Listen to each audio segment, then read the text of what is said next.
Namaste and greetings. I, Riya Rawat, researcher at IMPRI, Impact and Policy Research Institute, Prabhav एवं नीति अनुसंधान संस्थान नई Delhi, extend my warmest welcome to you all to IMPRI Web Policy Learning.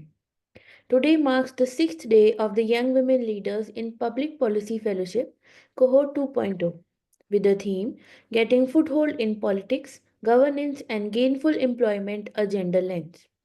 This is an online national winter school program, a 4-month online immersive introductory leadership certificate training fellowship program spanning from January to April 2025. This program is organized by IMPRI, Gender Impact Studies Center. The chair of this program is Professor Vibhuti Patel ji, visiting distinguished professor at IMPRI and a renowned advocate for gender equality and women's empowerment, while the co-chair is Professor M. Indira ji, former professor of economics at the Department of Studies in Economics and Corporation, University of Mysore. Today we will delve into the critical theme of women's leadership roles in governance across different levels of government. This discussion will explore the evolving participation of women in decision-making positions within local self-government bodies, state administrations, and the central government. It will also highlight their contributions, their systemic challenges they encounter, and strategies to enhance gender inclusivity in governance. We are privileged to have the esteemed expert for today's session, Dr. Nivedita P. Haran, retired IAS, former Additional Chief Secretary, Government of Kerala, Honorary Chairperson, Center for Migration and Inclusive Development, Kerala. We welcome you, ma'am. We also have Professor M. Indira, former Professor of Economics, Department of Studies in Economics and Corporation, University of Mysore. The panel of conveners for this program comprises Dr. Simi Mehta ji, Dr. Arjun Kumar ji, Professor Gumadi Sri Devi ji, and Advocate Dr. Chalu Nigam ji. Before we begin, here are some housekeeping announcements. Please join the meeting on time. There will be a quick Q&A session after each presentation. Share your questions on the Q&A box. The questions must not be posted as an anonymous attendee. Ensure that your questions are precise and refrain from making general comments in the questions to save time. Now, without further ado, let us start our program. I would now like to invite our co-chair, Professor M. Indraji, to deliver the opening remarks. Over to you, ma'am. Yeah, very good afternoon to one and all. And actually, Vibhuti was taking care of this introductory remarks, so I am quite unprepared for this. Vibhuti was summarizing what has been discussed in the previous sessions, but I don't have that write-up. But for Dr. Nivedita's information, this course has been systematically arranged, and students are introduced to the public policy and women in different sectors, and what is the gender gap. And Vibhuti, last session, Vibhuti spoke about women gender gap in employment. And in this course, students also take up a project work. They submit an essay on a selected topic, one of these topics. So with these few remarks, I would invite Nivedita, Dr. Nivedita P. Haran, for today's session. I'm eager to listen to you, being an administrator, because we have been listening to researchers, and it is nice to listen to you. Welcome, Dr. Nivedita. Thank you. Thank you. Thank you, Professor Indira. Yes, I'll just briefly announce your topic for the participant. Go ahead. Yes, ma'am. We are honored to welcome Dr. Nivedita P. Haranji, who will deliver the session on women's leadership as administrators in state governments and the central government.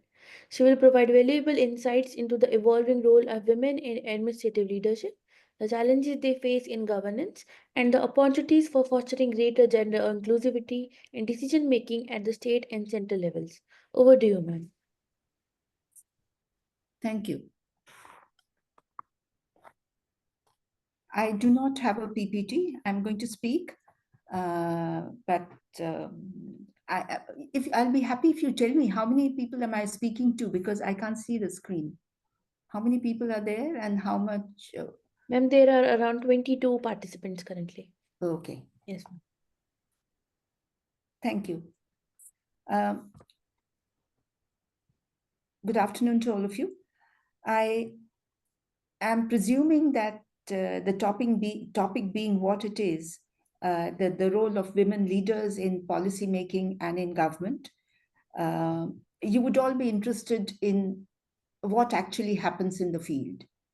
So what I thought I would do today, instead of going into the framework of policy making, how it works, how a policy, how an idea or some conceptual theme becomes a policy, I thought rather than do that, which I have done often in these courses, what I would do is I would place before you a slew of events or activities that have happened, let us say, in the last 2 to 3 years. So, public memory being short, I think 2 to 3 years would mean that it would be in the memory of most of you. You would have heard about it, or you would have read about it, and you would have also drawn your own conclusions. You might have felt frustrated.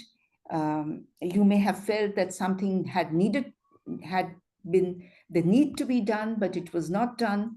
You may have felt that if you were in a position where you could do something, you could have been able to do something. I would like you to listen to these events or the activities that I'm going to mention. And I would also request you to note, either on your mobile or on a piece of paper, note what you feel about each of them. Where was a gap, if there was a gap?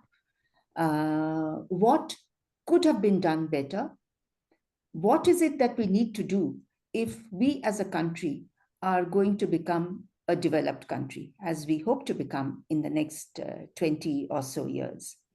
So let me begin by placing before you these in a very, I will do it in a very general manner so that I don't have to spend too much time on each of them. But I would like you to note them. And in case you want to go into any of them in a much more detail, maybe at some point of time we could do that, time permitting. Let me start with the first of these. As you know that every year more than 1.5 lakh youngsters from our country, youth from our country, migrate to other countries for the purpose of education. Now, this figure itself is a bit suspect because I got some other figures from somebody else, but then when I got what I got from the Ministry of Higher Education, Department of Higher Education, I chose to take that. And the figure they gave is about 1.2 lakhs. Now, these are students who go abroad for higher studies, for professional studies, to be trained as teachers, doctors, engineers, etc., etc. Interestingly, they go to countries not just which are the so-called, quote unquote, the developed countries, but they also go to countries which are not so developed.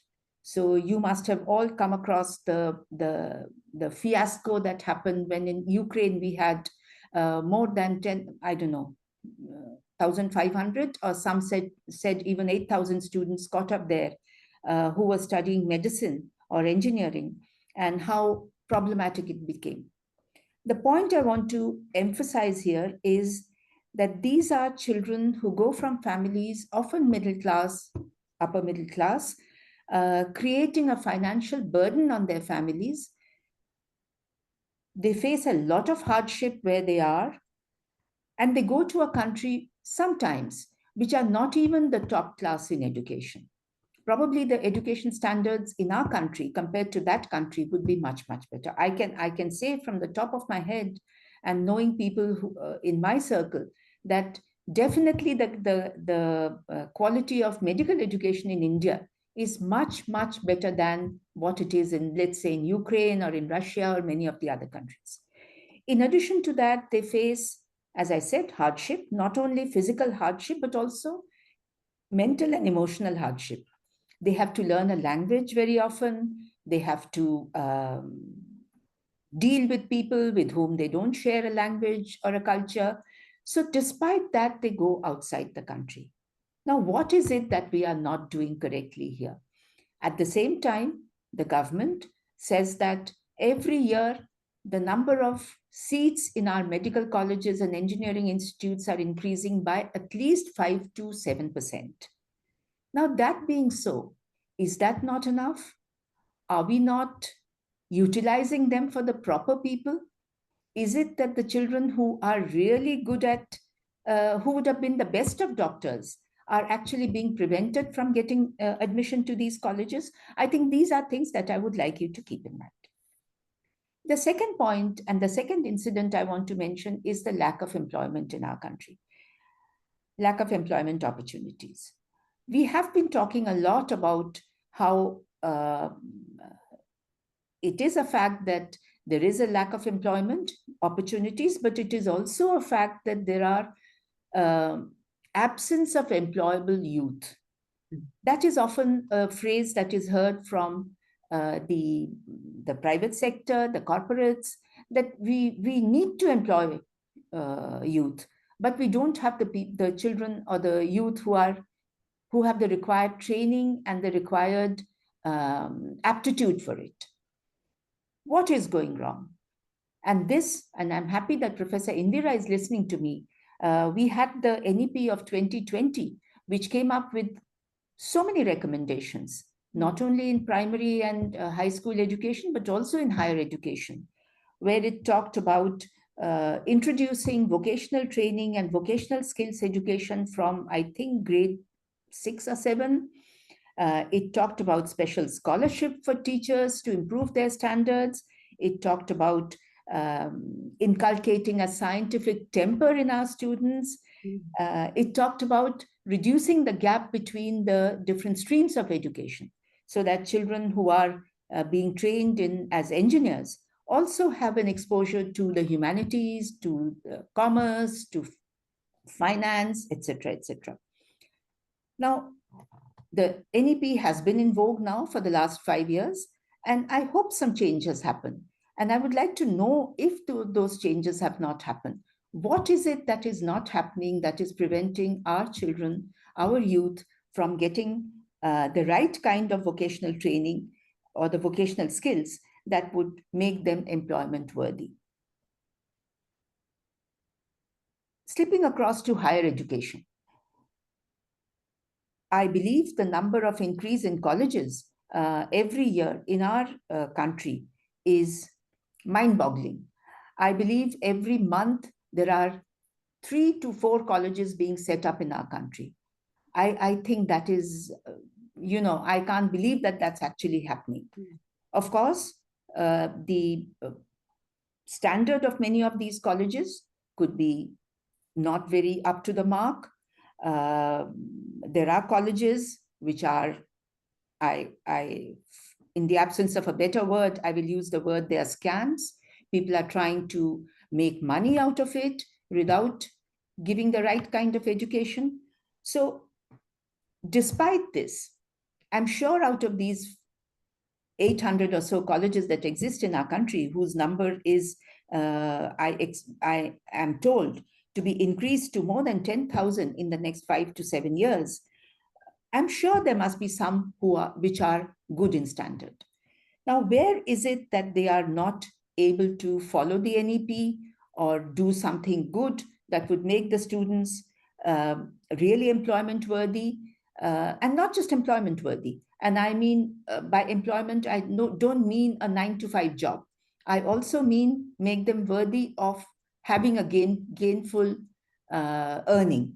That's what I mean. They could set up a startup, they could do anything, but they should be able to earn their living.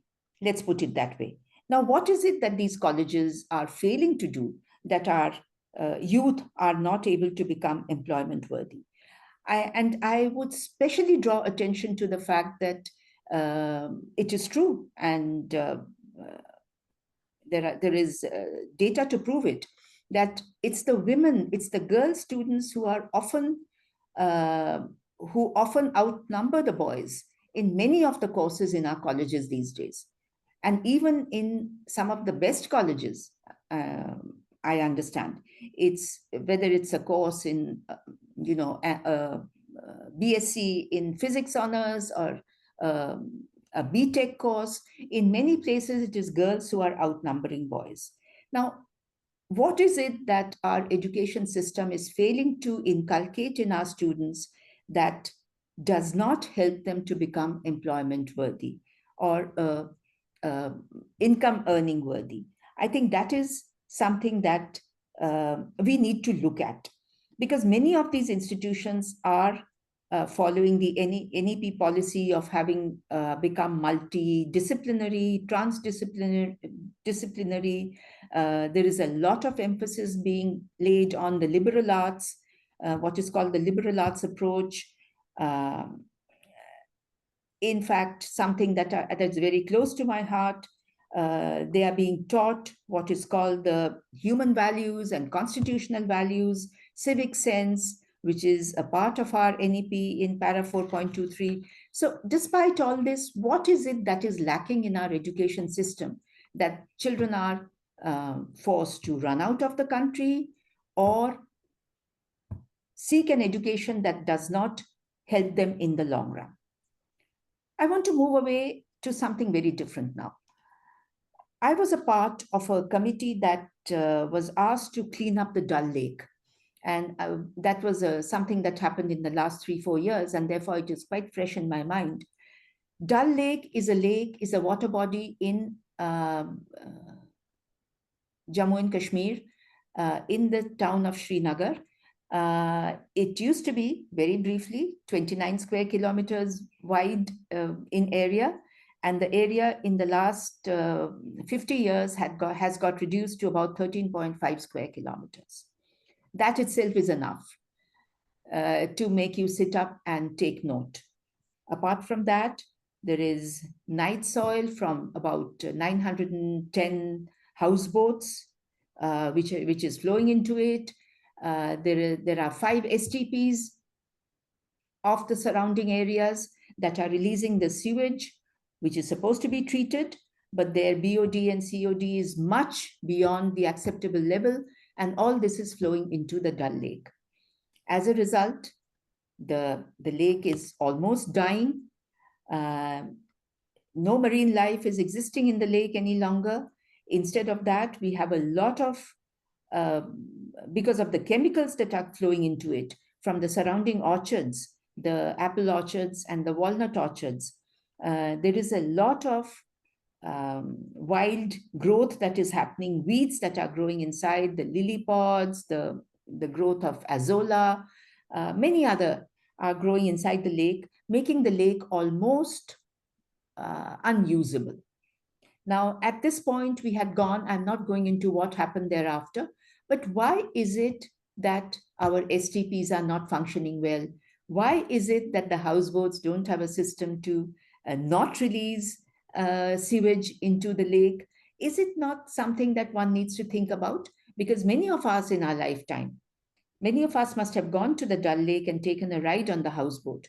Is that not a question that came up in our mind when we thought about it? And in addition to it, the fact that the lake acted as a drainage system for Srinagar city, the fact that the lake area has been reduced to half is one of the primary reasons why the Srinagar floods of 2014 happened. And the predictions are that a flood will happen, one more flood will happen very, very soon. A repeat is going to happen. Now, is that not something that we need to sit up? Is it something that only the government needs to think about? Are the tourists who are coming there not meant to think about it or do something about it? Connected to that is the problem of urban floods. All of us who are living in the metros, the Delhi, Bangalore, Mumbai, Calcutta, Chennai, have been facing urban floods sometime or the other in the last 3 years. This was not happening earlier. And I believe, and I have some background in disaster management, especially man-made disasters, I believe that much of them is happening because the water bodies that existed in our metros are all being filled up, are being misused, are being filled up, are being used as dumping areas, and we are all party to it. In Chennai, I actually pointed out, when I mentioned this to the commissioner of the Chennai Corporation, he denied it, He said that, no, that's not a big problem, madam. But when I took him to a place where a water body has actually been filled up, not even filled up, they haven't even done the courtesy of filling it up, right in the center of it, and it was without any water at that point of time. As you know, many of these water bodies dry up in summer months.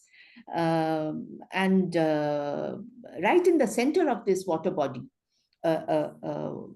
water body without any water, somebody had constructed a shopping mall and it was functioning. Obviously, the mall had either got permission or it was illegal.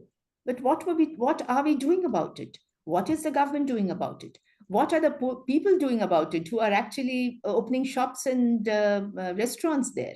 What are the people who are going to that mall with their children doing about it? I don't think they are doing anything, nor are we doing anything. And I cannot, being from Kerala, cannot but mention the floods of 2019, which occurred in Trivandrum, which occurred in Kerala.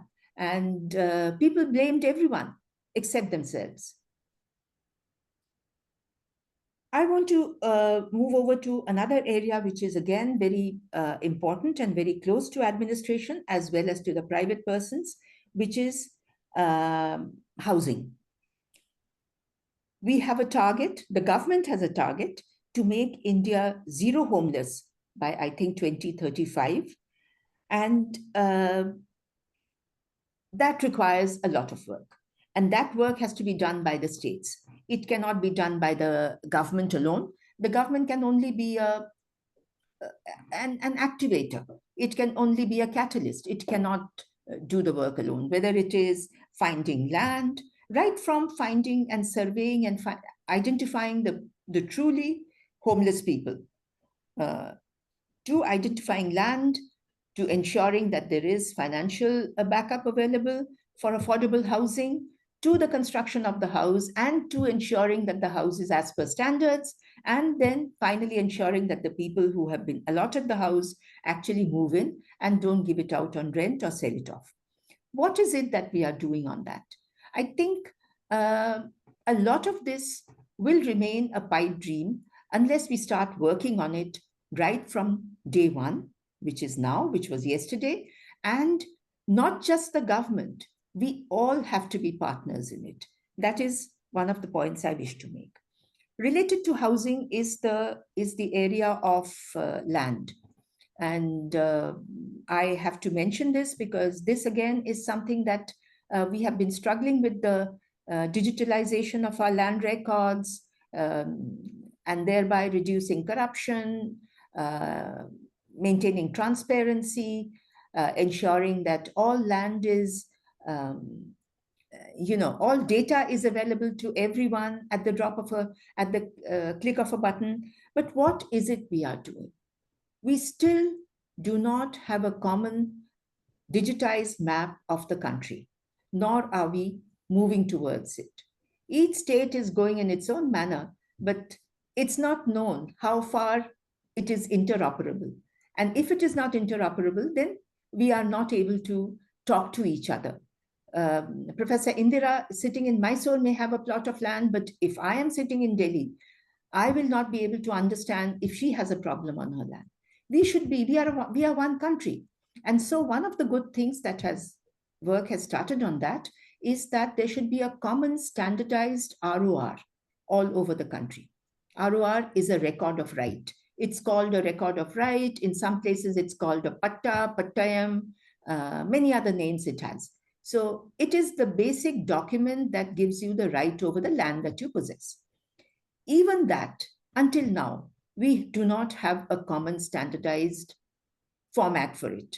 So what I would get in Delhi would be very different from what anyone else would get in Mumbai or in sitting in a village in Himachal or anywhere else.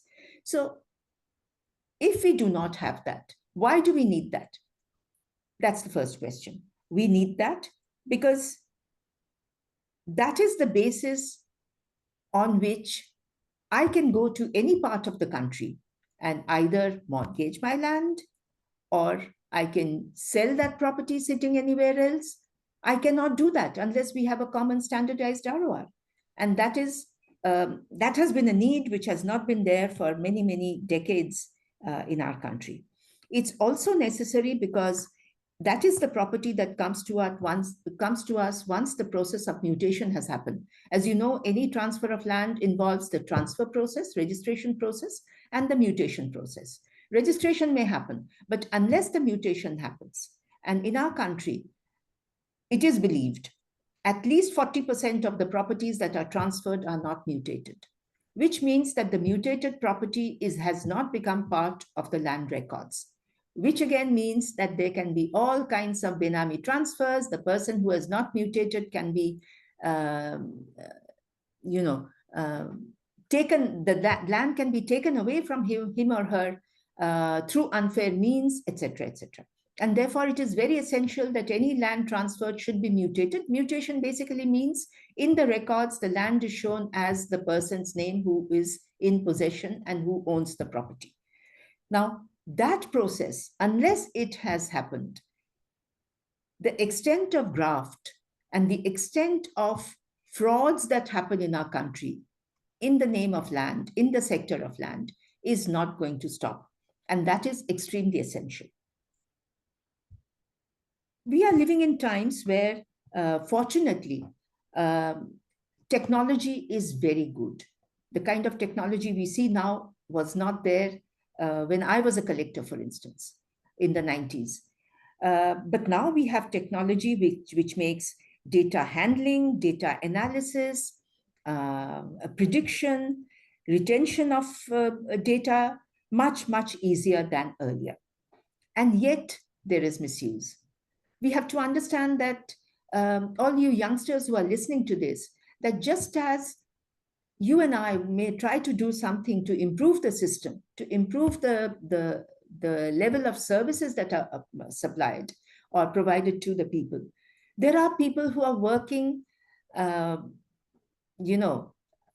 the time to ensure that that does not happen. We are all working against somebody who will try to misuse the system or try to derange the system. And therefore, we have to make sure that whatever we do is foolproof. And that is where new technology can be very, very helpful. And yet I find that in many areas where technology can be used in a very effective manner and efficient manner has not come up. I think that is something that the youngsters in our country need to put their mind to. Take, for instance, we all are talking about and dealing with artificial intelligence in a big way, sometimes big or small. And it's going to be something that is there to stay. Artificial intelligence, or AI, is probably the best way to handle data. And who handles a lot of data? Government does, private sector does, universities do. So do we not need to make use of AI? It is also a very good way to authenticate data, authenticate any kind of information. But are we using it? Are we using it when we have to, for instance, select the right beneficiaries? Are we using it when we are to use the right topic for research, academic research? I do not know. It could be very, very useful in forecasting disasters, in the technology that is now available. Even when the tsunami happened, we have seen how there can be ways in which we can use artificial intelligence in a manner that can save lives, whether it is through intelligent cameras, through body locators, we can save lives. And that is one of the prime necessities that we have in our mind, that when we are doing something, we need to make things better for the people. We need to make things better for somebody, if not for people in general, but at least for somebody. We can't be working in a vacuum, which doesn't have any impact on anyone else. I also want to skip across and touch an area which is very important, which has been much under discussion, but probably not getting the kind of attention it does. And that pertains to something from the north to the south of our country. I don't know how many of you are aware that a lot of intra-country migration is happening from the north to the south. And coming from Kerala, we are at the receiving end. We were at the supply end for a long time for international migration. As you know, a lot of Malayalis have migrated to the Gulf, to many other countries. But now what we are having is that vacuum that has been created of gardeners, plumbers, masons, bricklayers, all kinds of workers is being filled up by people who are going now from the north. And they are people from UP, Bihar, Bengal, Assam. These are the main states, from Odisha. These are the main 5 or 6 states from where they are migrating to Kerala. And that's happening not just to Kerala. I'm saying Kerala because I am from there and I have a lot of practical experience and figures from there. I find that these are people who are doing a lot of good work. They are actually doing work without which the economy there in that state would not survive unless we had these workers there. But at the same time, we seem to be ignoring them. By we, I mean the government, I mean the general population, I mean the NGOs, the non-government agencies, I mean the institutes of higher learning. For them, they do not exist. I don't think that can continue because a time has come wherein we need to ensure that we are a democratic country and we cannot prevent people from traveling from, let's say, from Assam to Kerala to find a source of earning. And it is valuable. It's a service that they're providing. But at the same time, we need to make sure that the people who are there are sensitized to it, and the people who are coming there are aware of their duties and responsibilities. Something very peculiar which is happening, and I feel especially worried about it, is that some of the diseases that we said had been actually obliterated from our country are coming back. And they're coming back in different ways. So polio is coming back, and Kerala had become polio-free when my district was the first one to become polio-free in Kerala. It's coming back. Many other diseases are coming back. And they're spreading because the migrants are traveling from one place to another.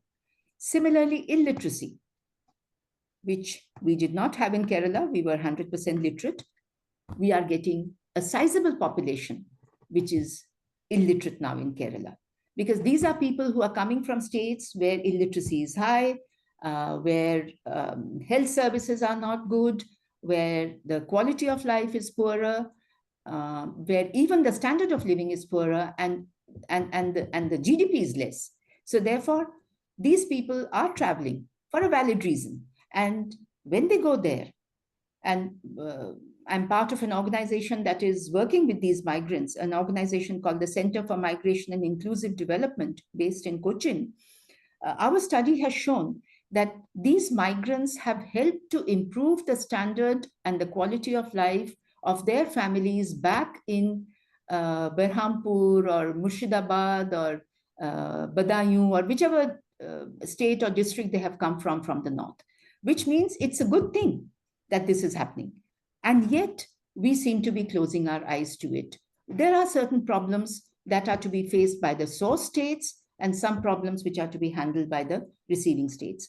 And these are some things that unless it is done now, if we remain impervious to it, I think the problem is going to be very, very serious. I want to end by a final example of an incident that has happened, which is the unrest in Manipur. As you know, that's something, and I have been in a distant way connected to it because a court set up committee had wanted the temporary shelters to be audited regarding whether there is water, safe water, the children are going to school or not, etc., etc. So I had gone there a couple of times for that purpose. Something that really occurred to me and struck me was that it was a totally unwarranted kind of a situation that happened there. The people there were living in peace, in harmony for many, many years. Of course, there were instances of violence amongst them. There was instances of fight between each other, due to various reasons. But this kind of a serious violence, an ethnic violence, was uncalled for.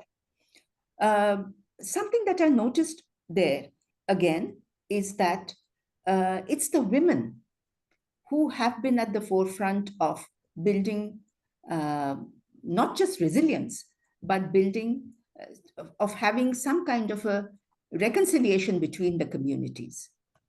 And I was not surprised, because having worked in the UN in a peacekeeping mission, I'm quite used to that. It's the women who often are the pioneers in this regard. But what strikes me is that, why is it that the administration in Manipur and the people who are reporting on it not thinking in terms of what the basic problem is? The basic problem is land. You see, again, there, the land laws there have been extremely one-sided, or I would say there have been no land laws in a way. And therefore, all kinds of grabbing of government land, grabbing of forest land, construction without any permission, all these have happened, which basically means it is violating of norms. Now, when that happens, obviously at some point of time that will blow over. And when the blowout happens, then all these issues happen. I want to quickly say the conclusions that I can draw from all these is that governance is should be foremost in our target. What is it that can help better governance? I have often seen in my career and in my lifetime and while handling various departments that we do not lack in plans and policy and even the hardware for tackling these problems. What we lack is the poor response and the ability to take the policy to the last mile. I think that is something that we need to focus on. We have to understand that a lot of governance is successful only when it starts at the grassroots level. You must have seen a central budget, all said and done, doesn't mean anything to the common man sitting in a village in the southmost tip of Kerala. It doesn't mean anything until the state governments comes up with the projects, plans, etc. So therefore, even the state governments would mean nothing to him until his panchayat takes it up. So therefore, we have to ensure that there is decentralization of our financial planning, of our implementation of our projects. And that would be the first step towards a very, very good governance. The second thing I want to draw your attention to is that, again, as I mentioned earlier, there is no dearth of laws, statutes, etc. But our enforcement is nil. Our enforcement is very, very poor. It is the responsibility, no doubt, of the government agencies to enforce. But, and I have seen that in the best of the developed countries, it is only when the common citizen and the so-called non-state actors come forward and take responsibility that a society develops. If society in Chennai, the people living there, tomorrow say that we are not going to go to a mall, shopping mall, which is constructed in the middle of a water body with no permission, it would not function. But that's not how our society functions. Our society seems to be extremely self-centered. I think we have to get over that self-centeredness, and we have to think of the general good at some times. And unless that happens, we cannot develop. The third thing is our systems have to be made so secure and transparent and foolproof that the individual can ask questions. That does not happen. I have seen the contrast between Kerala and Delhi, even Delhi. The people are scared to ask questions of the government, where in Kerala they are not.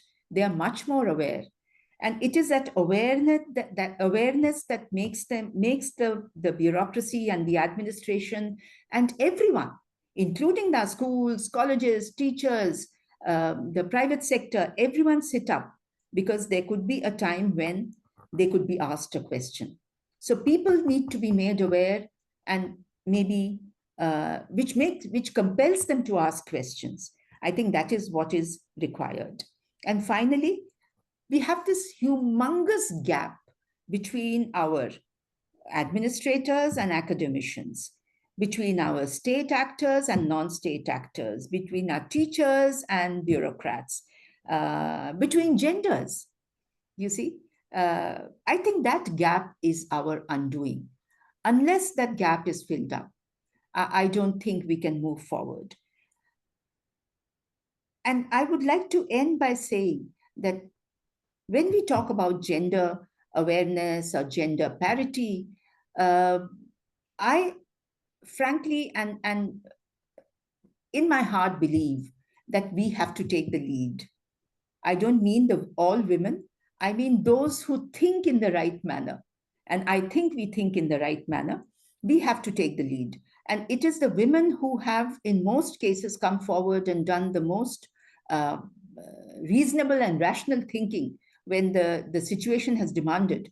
And until that happens, I think we will have to bear the consequences of a lot of bad management and bad governance with nobody asking any questions. I think I'll stop here, Professor Indira. Thanks for listening so patiently. I thought I'll make this a more interactive session rather than lecturing on a policy making process, which I think many of you by now know.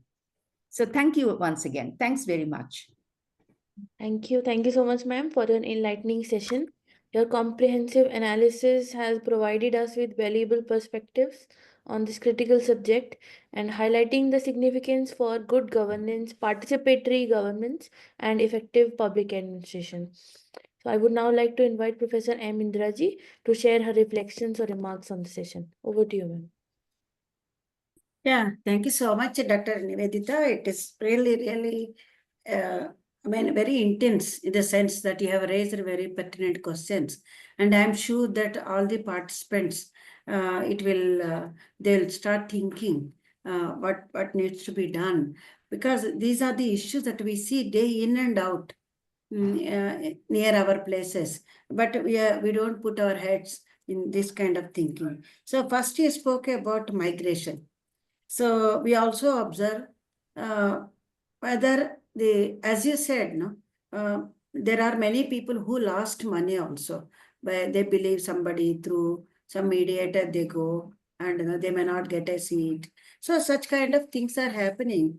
But being in a higher education institution, having served in higher education institutions, I also have a responsibility to understand why it is happening. Is it a craze for going abroad to get a degree from the other institution, or is it because lack of understanding about our own institution?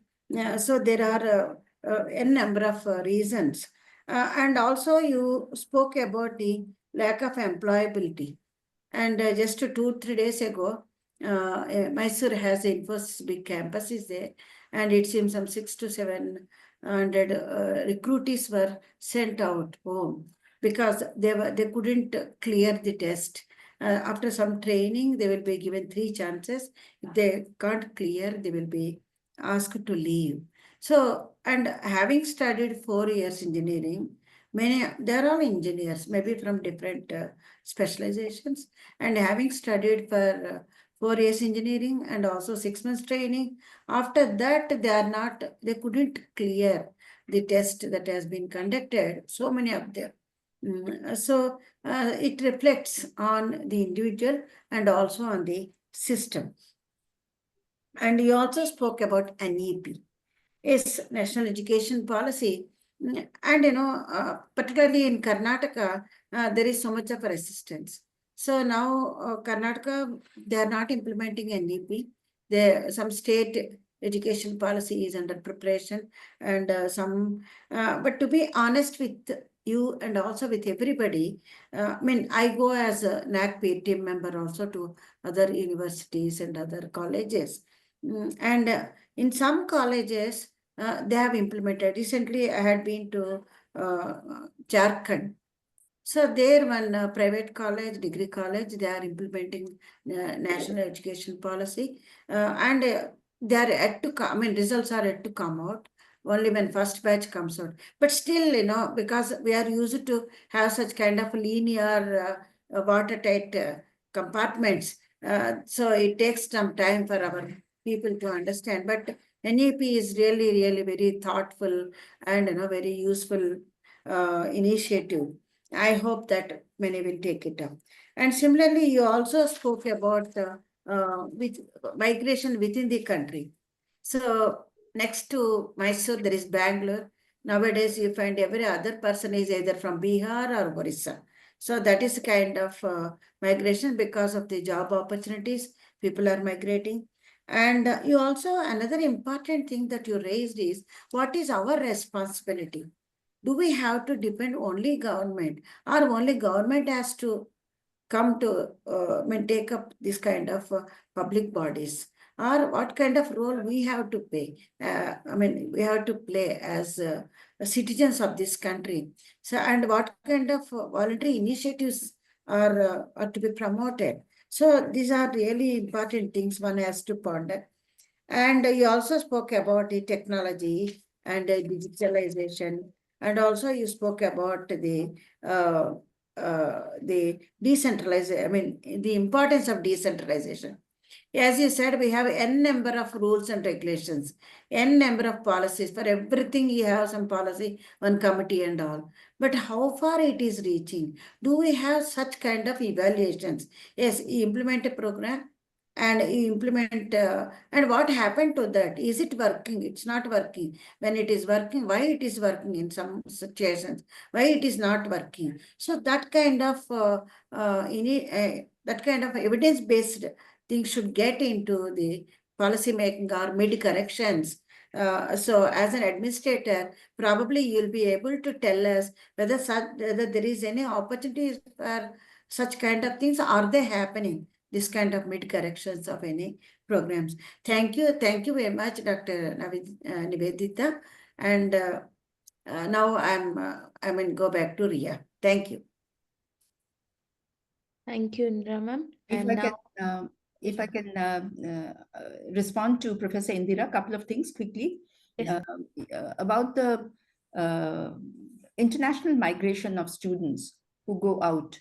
I think in most cases, and this is again something probably Professor Indira will know better than I do, but I have a feeling, and I say with some authority, that it is family pressure, it is parental pressure.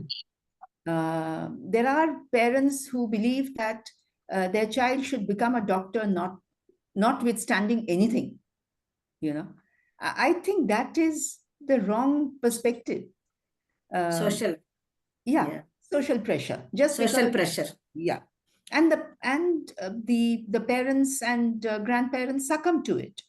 So the child also is brought up to believe that he or she will be either a doctor or nothing else.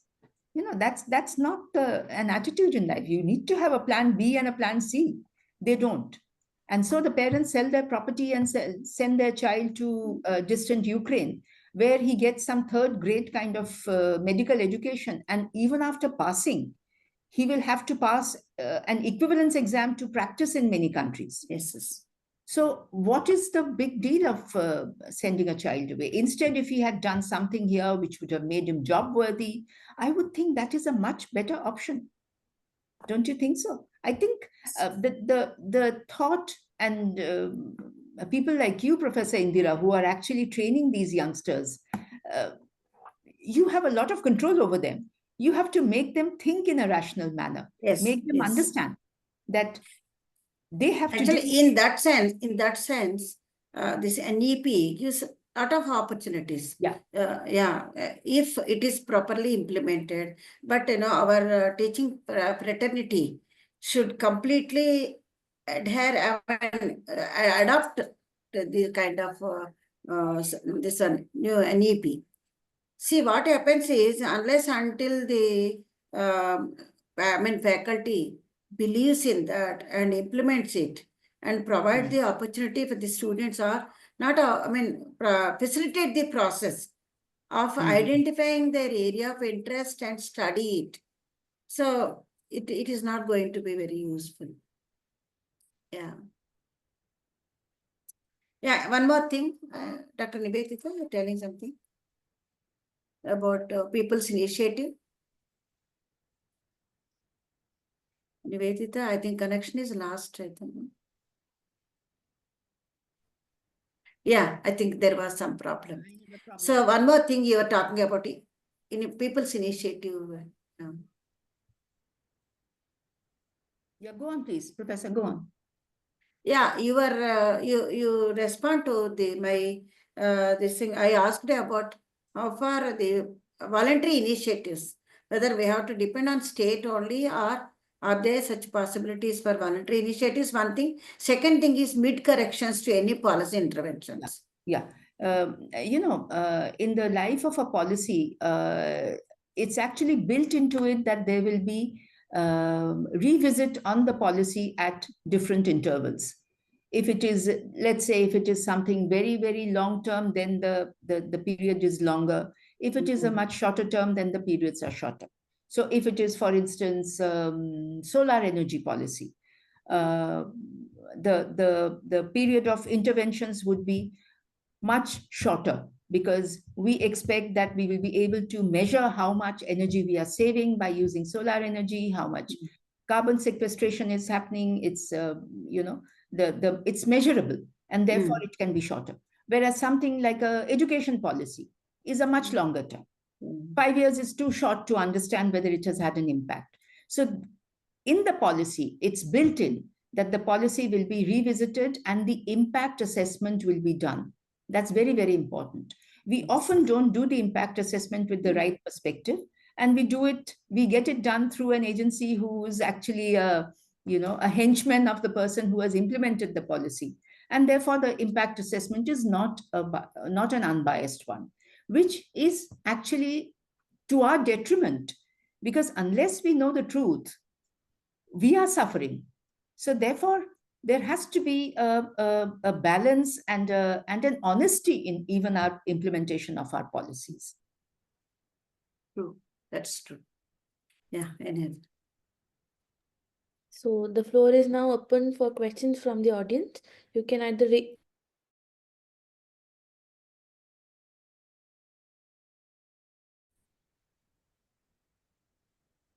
What happened? Is my connection poor or yours is poor? No, nobody is raising hands. Anybody is raising hands? Yes, ma'am, Akansha ji. Yeah. I saw there was at least one, there was something, somebody asked that she wants to raise a question. Akanksha.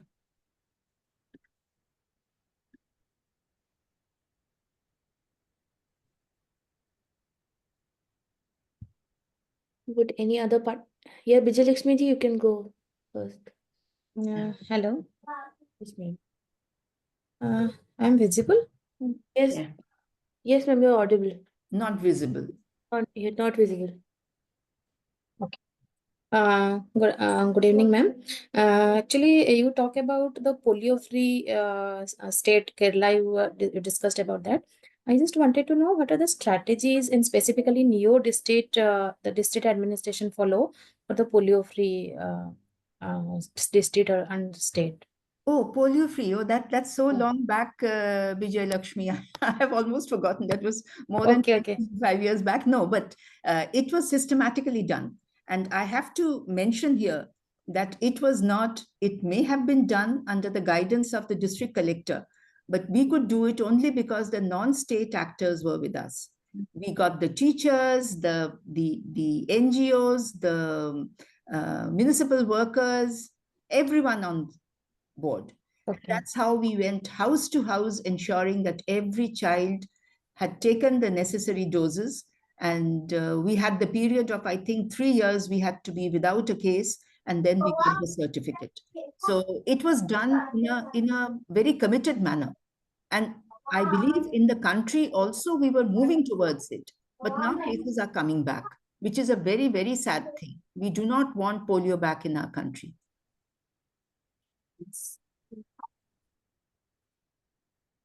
Anyone else?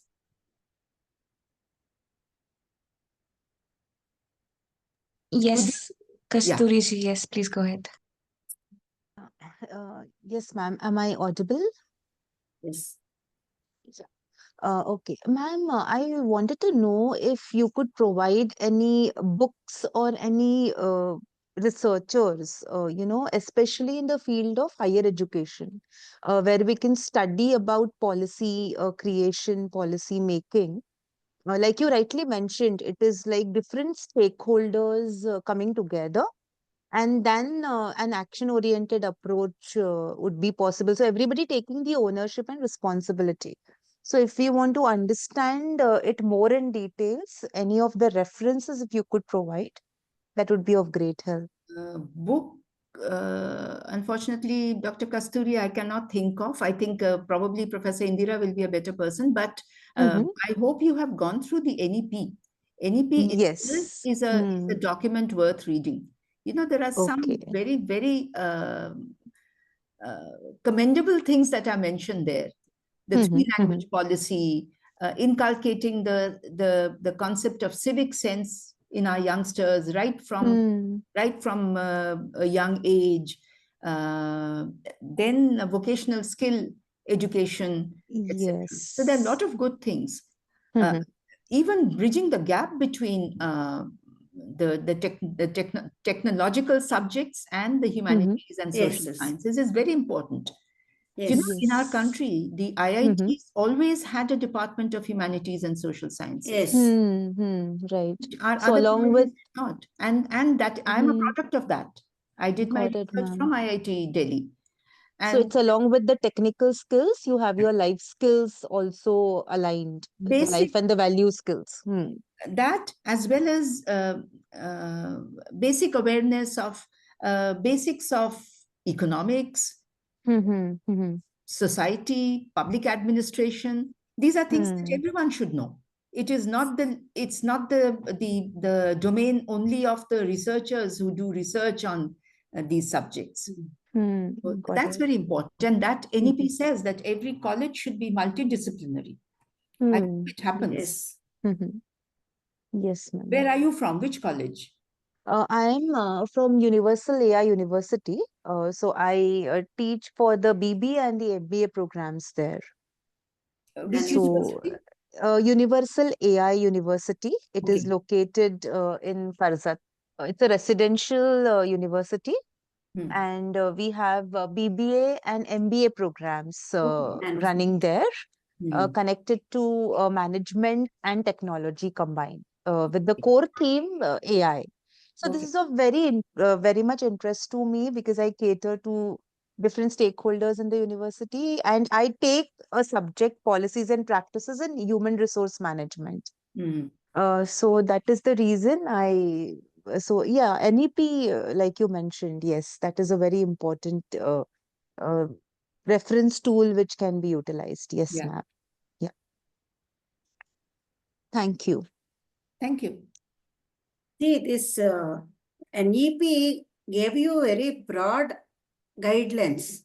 But you know what exactly gets into the syllabi and you know how you operationalize this. So a great deal depends on the faculty, that is Board of Studies chairpersons and Board of Studies members. So the success of that depends on how it gets implemented in your respective faculty. Okay. Absolutely. Yeah. Yes, ma'am. Yeah. I wish our centers of higher learning would have a one-day session or maybe a 2-day session on the NEP itself. You need not agree with everything. It has been conducted in several parts. They have, Yes. I don't know other states, but Karnataka they have conducted. But unfortunately, they don't involve any senior persons. See, once you are retired forever. You are not.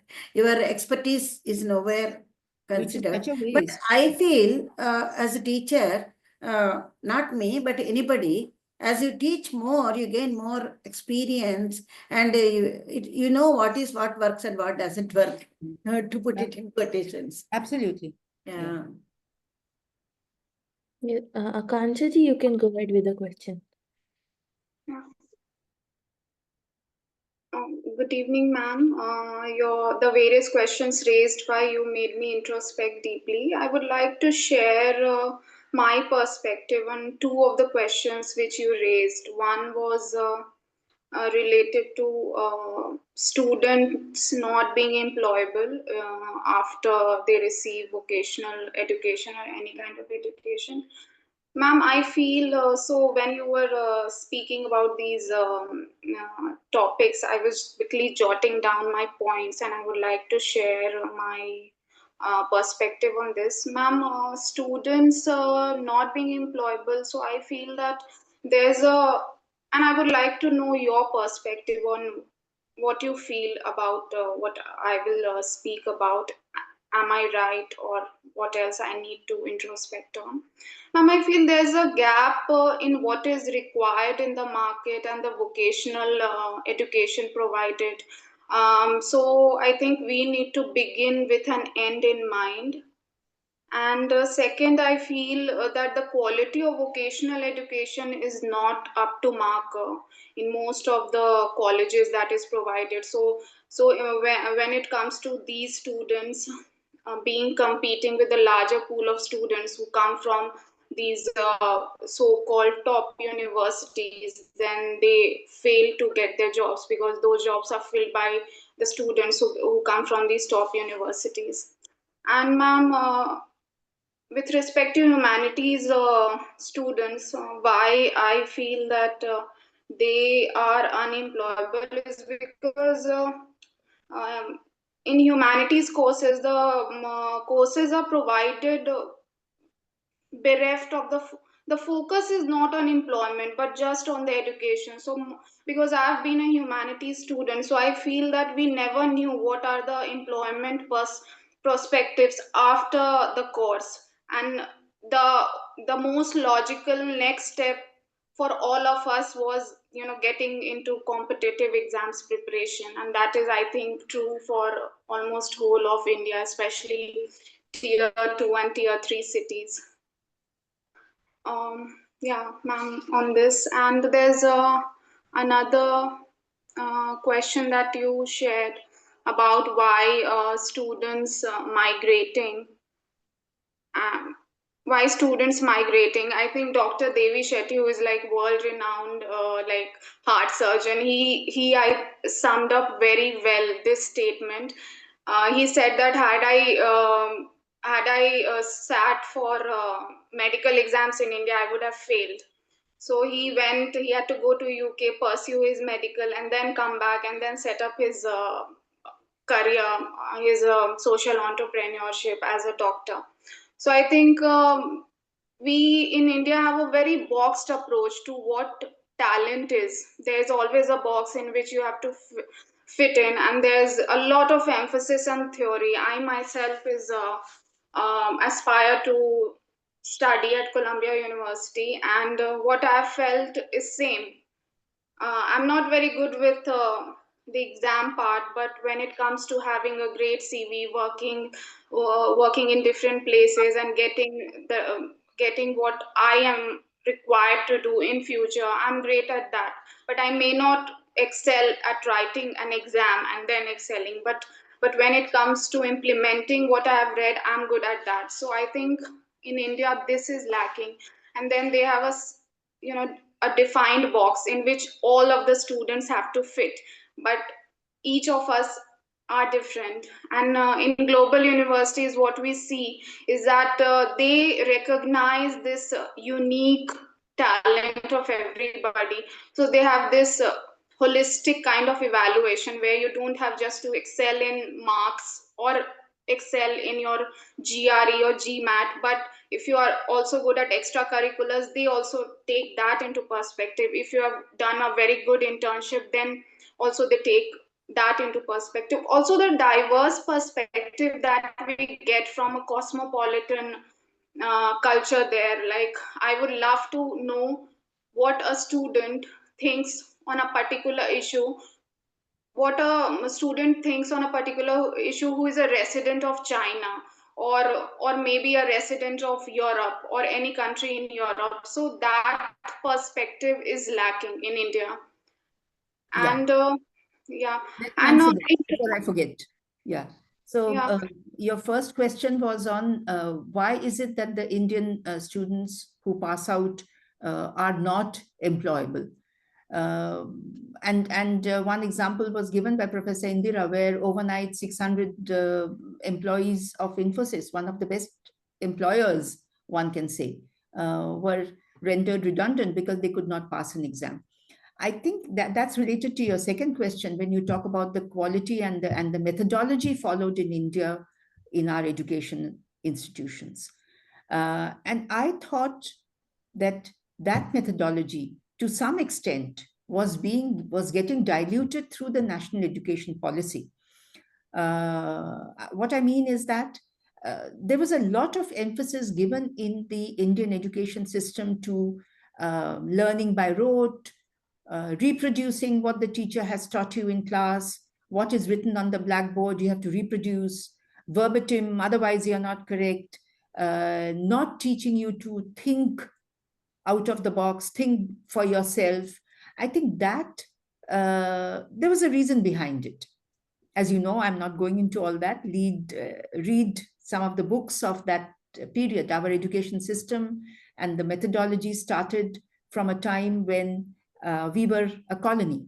And therefore, even the curriculum, the syllabus was towards a certain requirement. So therefore, we are a product of that. But I think a time has now come where we have to follow the golden mean. It is not that learning something by heart is wrong. In fact, visiting that place and having children who have been educated in those systems, I can say with certainty that Indian kids have a lot of advantages.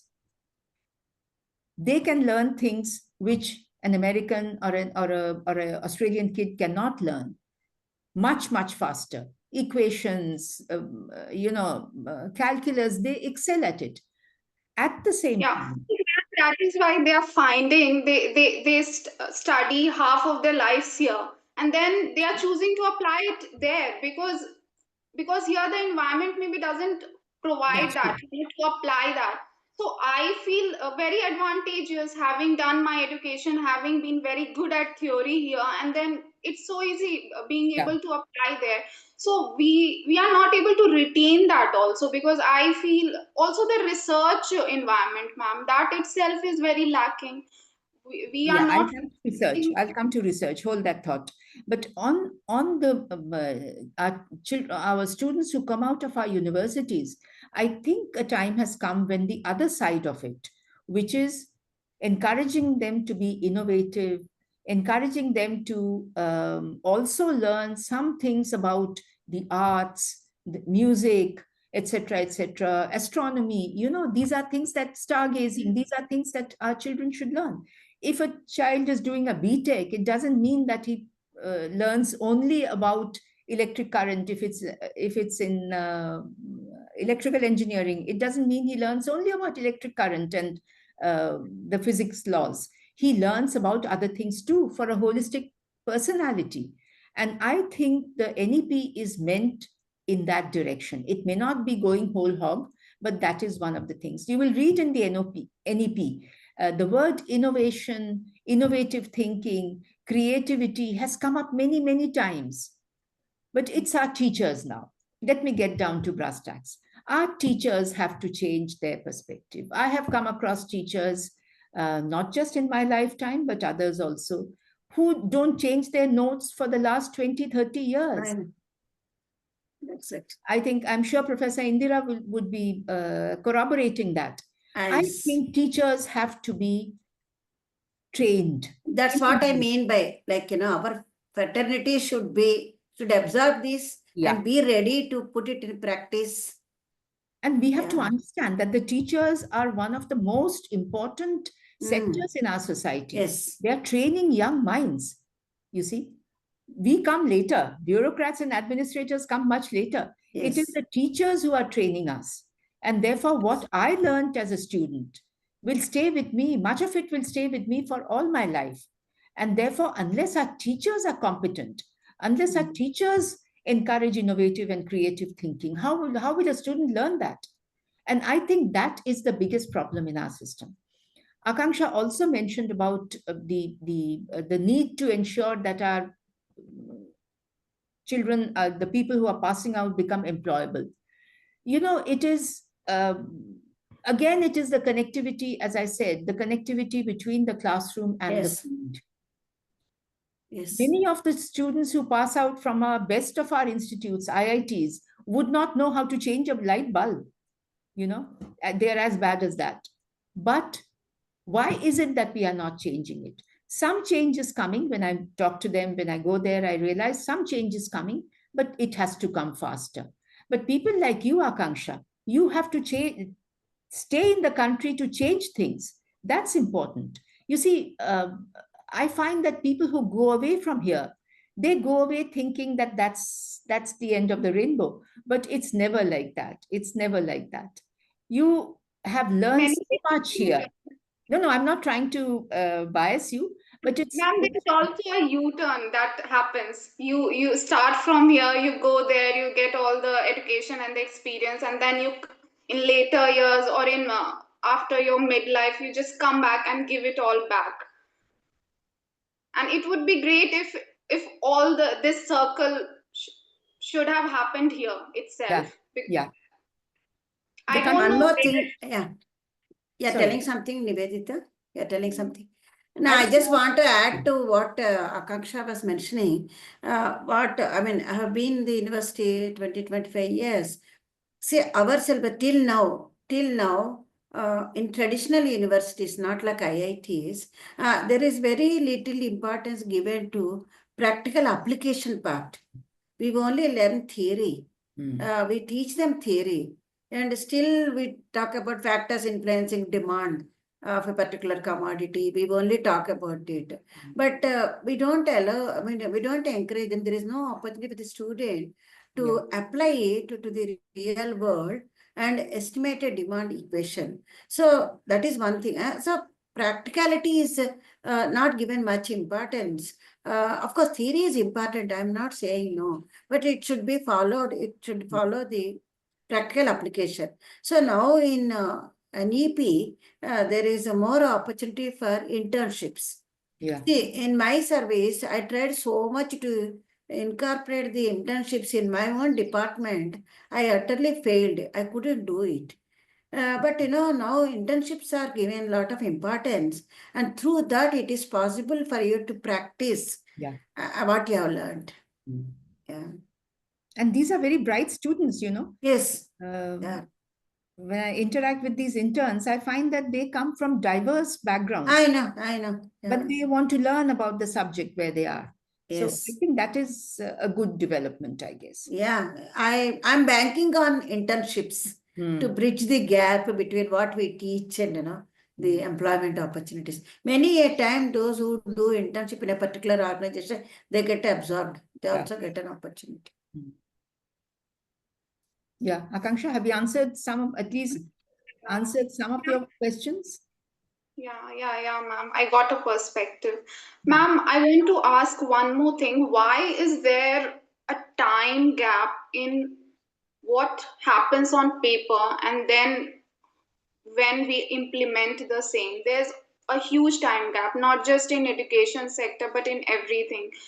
So why is there, like, you are an administrator, can you tell us why that time gap happens?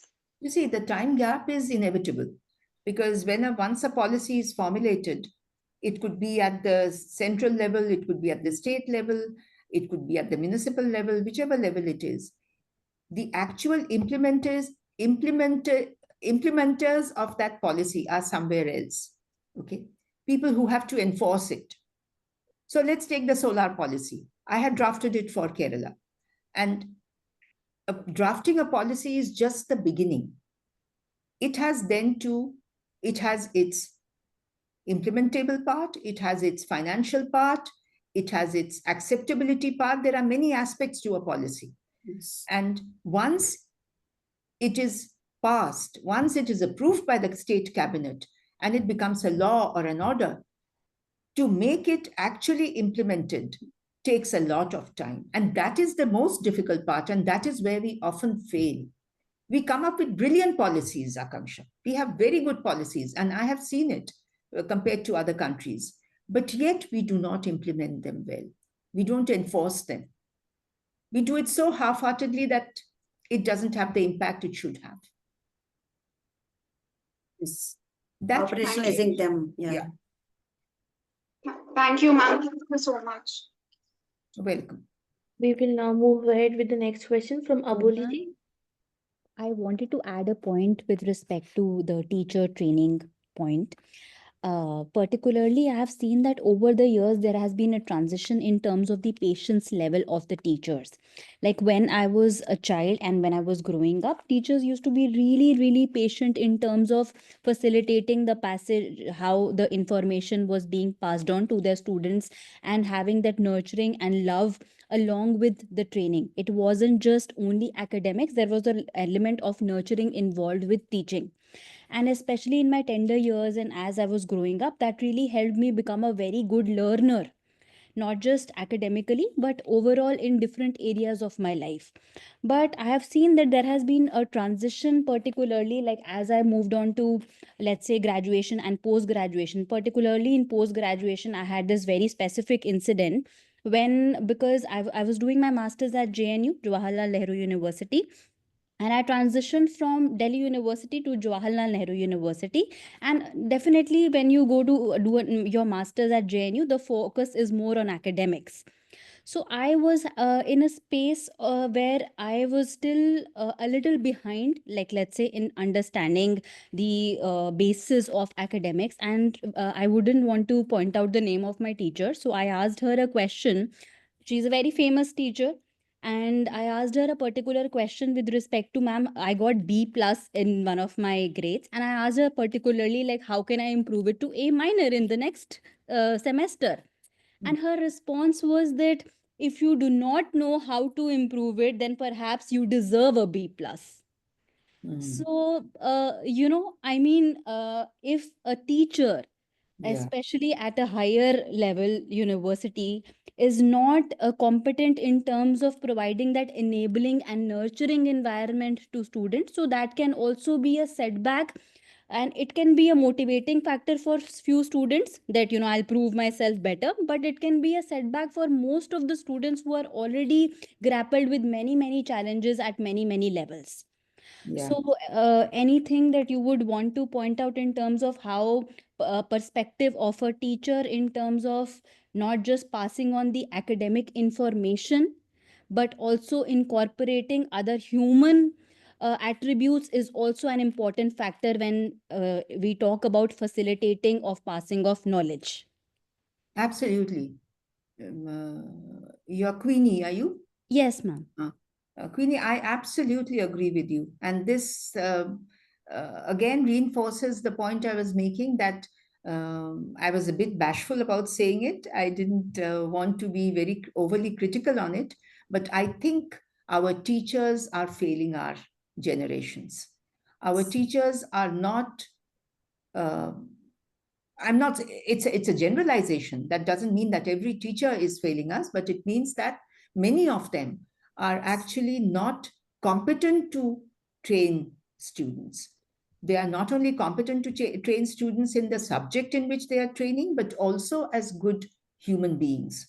Because all said and done, what a teacher is doing is not just training you in a certain subject, that he or she is also helping you to learn, to understand, to interact with other human beings, and in general to become a good human being, a good socially alive human being. Our teachers are failing to do that, unfortunately. And the teacher who said that to you, woe be to her, she doesn't deserve to be a teacher at all, leave alone in a university. You have to understand that a student is there. For a student, a teacher is not just a teacher, but a friend, philosopher, guide. And a teacher has to behave in that manner. A teacher has to guide a student, a teacher has to handhold a student, because a student's success is a teacher's success.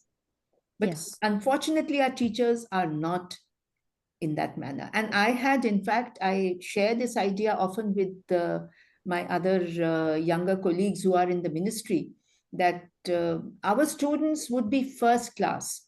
It's only our teachers who we need to retrain, change their minds. And I say that about bureaucrats also, by the way. So don't take me amiss. Our teachers need to change their attitude, I'm sure they have the knowledge level, but there is a way in which you partake, you share a knowledge, which our teachers, unfortunately, do not have. Many of them do not have. And I hope the people who are attending today would take back something from it. I'm sure all of you are good teachers, but maybe you will become even better teachers once you realize it. Professor Indira, you want to add something? No, I fully, yeah. no, I fully agree with you.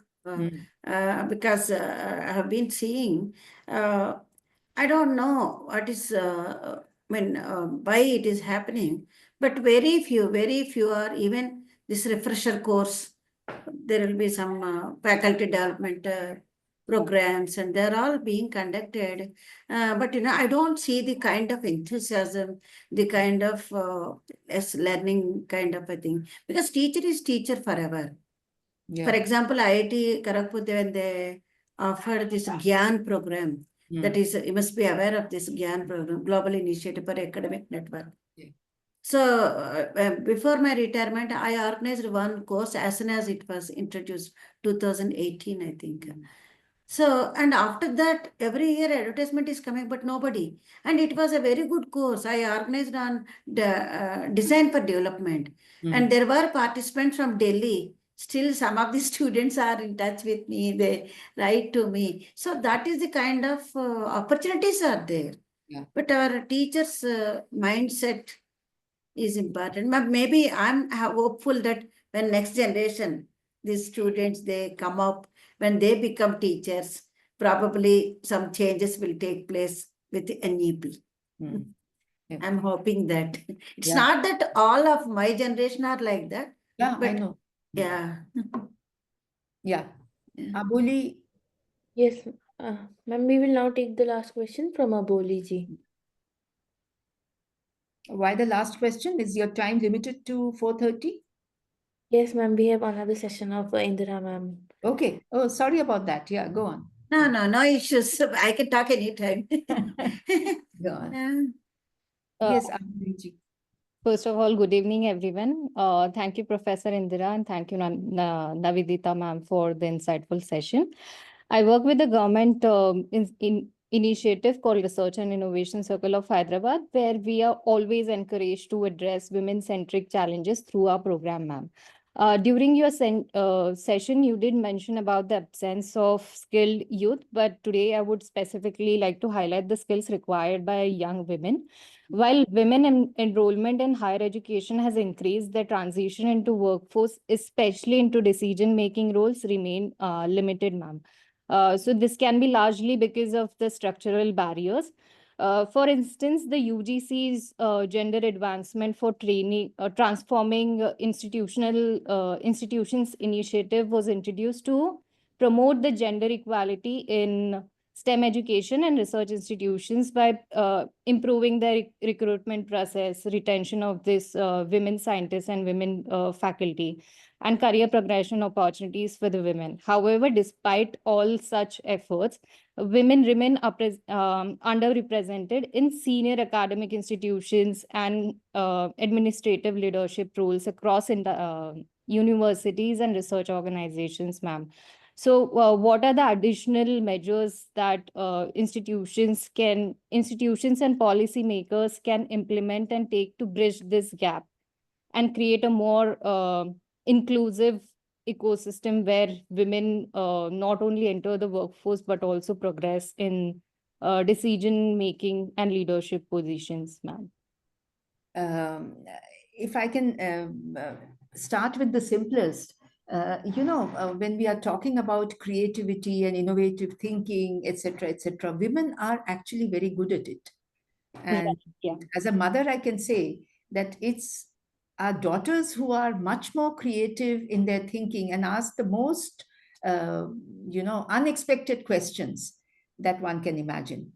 That being so, I think the fact that more women are coming into various other teaching areas, research, etc., which only means that in the course of time and with their aptitude and attitude, I think women will definitely come into areas where they have come in large numbers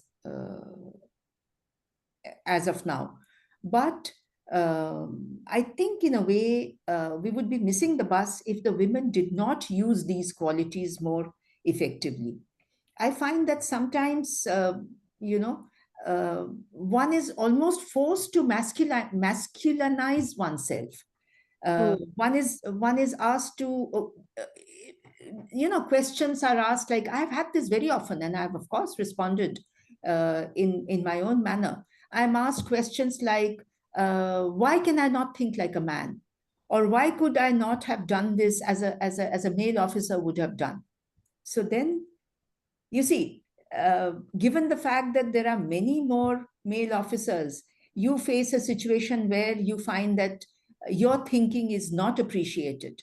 But you should hold your ground. Wherever you are, you should, if you think that what you say, what you are thinking makes sense, is better for the people, is better for society, you should hold your ground. And women need to learn to do so.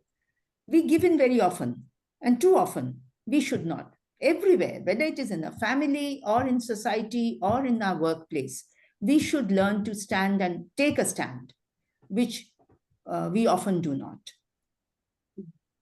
And I say this as a person. I have gone to the extent of having, all kinds of remarks against me made by the courts, and I had to go and get those expunged, etc.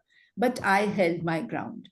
What I said, if it is logical, if it is as per law, if it is good for the people, then I will hold on to it. So, from whatever you've said, I understand that there are different expectations. At such level also, there are different expectations from a female administrative officer and a male administrative officer. Yeah. I'll give you an example very quickly if we have 2 minutes time, if Ria allows. Yes, ma'am, please.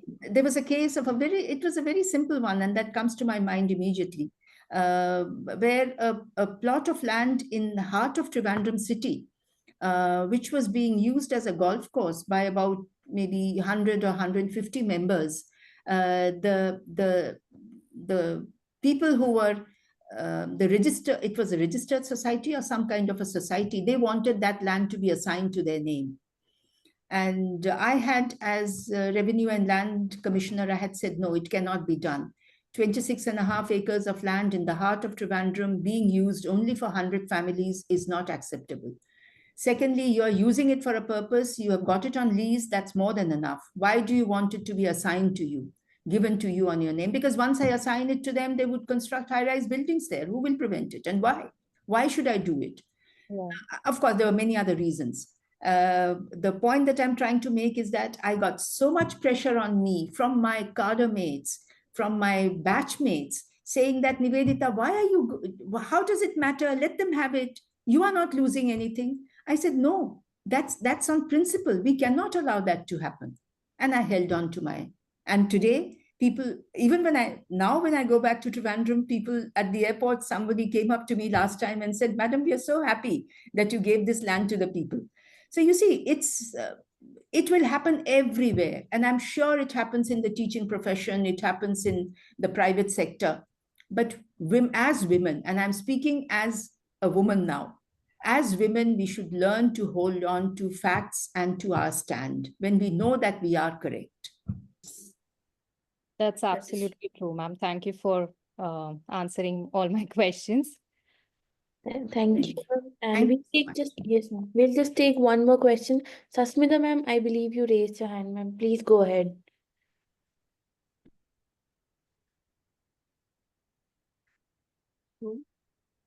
Sasmita, ma'am. Sasmita Pal, Professor Sasmita Pal. Professor Shushmita, are you there? Sushmita. Sushmita. In the meantime, can I ask one more question? I think she has to unmute. Yes, go ahead. Go ahead. Yeah. So, one question just randomly popped up in my mind. So, while formulating all these policies, are there any specific parameters that are considered to ensure gender responsive approach while drafting policies? You know, in the government now, it has become a norm that any policy being drafted should be passed through the women development or whatever the department is called in that state, to be passed through them. But I think that is not enough, because even as officers, when we are sitting in any other department, we should also wear the gender lens. We should see how it's going to impact the women.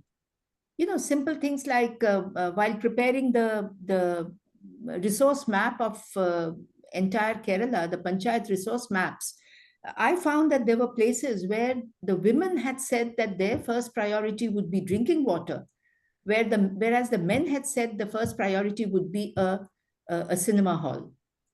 And because they were outvoted, they went for the second option. So then I asked this question, even though I was not the panchayat secretary, I was only the, I think, home secretary or some other secretary. I asked this question, that how can you just by number of hands, and when common sense says that for any family living in a panchayat, drinking water is much more important than going to the movies. Why is it that the women's first priority has been ignored? So you see, one needs to ask those questions. One needs to look at things from a gender perspective when a policy is being drafted or when it comes to you. And that's not just in the government, even in the private sector. Yeah.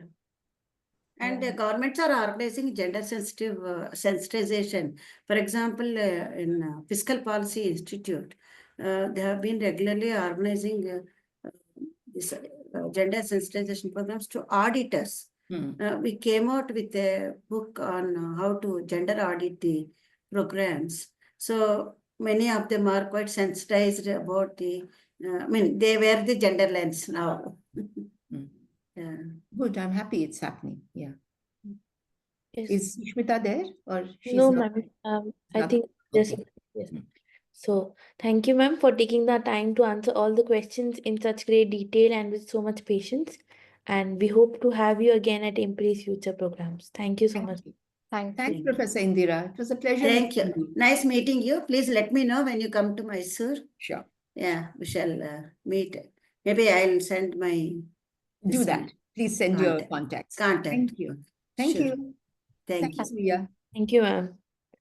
Moving on to the next segment of today's program. Our next session is Gender Parity in Employment by Professor M. Indira. She will provide valuable insights into the state of gender equality in the workforce, the barriers women encounter, and the strategies for promoting a more inclusive and equitable employment landscape. Over to you, ma'am. Just a minute. I have been happily listening to her. Where is my PPT?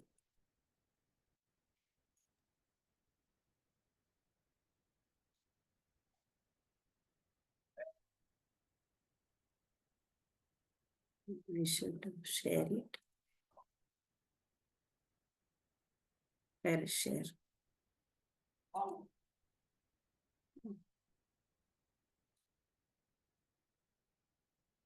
Yeah. Yes, ma'am. We can see the PPT. You can see. Yeah, Yes. slideshow. Yeah, I'll put it in slideshow. Yes, ma'am. Yeah, very good afternoon. Shall I start? Yes, ma'am, please. You have anything? No, okay. So, yeah, very good afternoon. And today we are discussing about gender parity in employment. And kindly excuse me if I am not too structured, because there was some emergency. I couldn't put them in order. Okay. Why it is not moving? Yeah. So I strongly believe in giving conceptual clarity about the concepts that we use. I know all of you are familiar with these concepts, but still to put it in perspective, I want to just spend 2-3 minutes in explaining about the concept of gender parity and whether gender parity and gender equality are one and the same. So gender parity refers to the equal contribution. 1 minute. Yeah. Gender parity refers to equal contribution of men and women to every dimension of life, whether it is public or private. So when there is equal contribution, we call it as gender parity. But sometimes, people use it gender parity as gender equality, but there is a difference. See, as it is told, so we need gender equality to attain the gender parity. See, here I have given a small, this one. I have given a quotation about gender parity is just a basic indicator, but to shift the gender parity, to attain the gender parity, there has to be deeper thinking about gender equality. So only when you attain gender equality, it is possible for us to get the gender parity. Okay. So now, what is gender discrimination? How do you,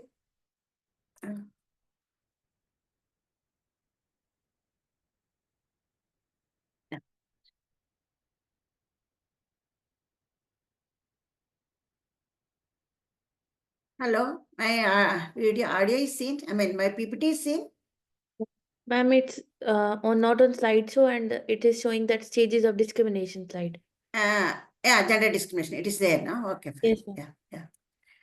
So we are looking at the stages of gender discrimination. So discrimination could be at the pre-recruitment stage, or it could be post-recruitment stage. So no, before that, I just wanted to tell you about what is discrimination. So when we call it as discrimination, see, there are several researchers, they have explained the differences, the wage gap between men and women. So there are several factors. See, for example, research has shown that the wages between men and women differ based on their years of education and skills and things like that. So when the wage difference is explained by these factors, we call it as explained variation. Whereas when none of these factors are responsible for the wage gap, so we call it as what is called a pure discrimination. So extensive research has established the presence of workforce discrimination globally with regard to hiring, wages, and promotion of women and people of color.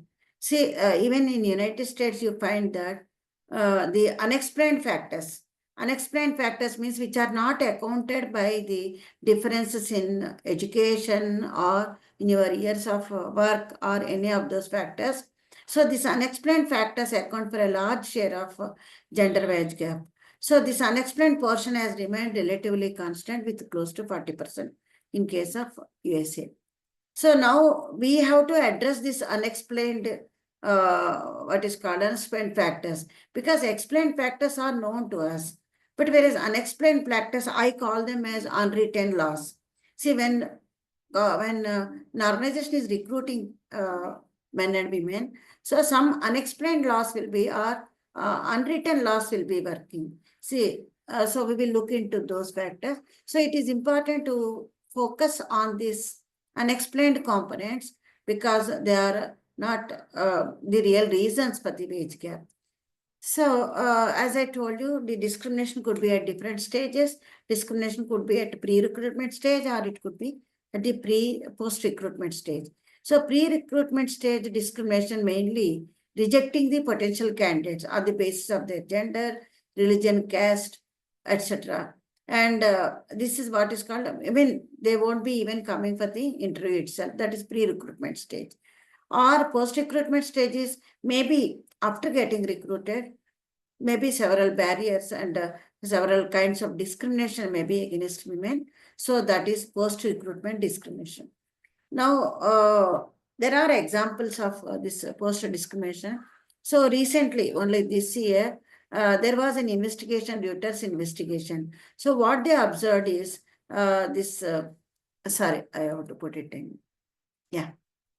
See, what recently it has been observed is that the Apple, the company which produces parts for Apple, so there is a discrimination. It is located in what is called in Tamil Nadu.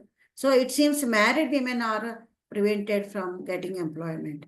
So although there is no, Indian laws does not bar companies from discriminating on hiring based on marital status. So there was a report saying that Apple's Foxconn policies prohibit such practice.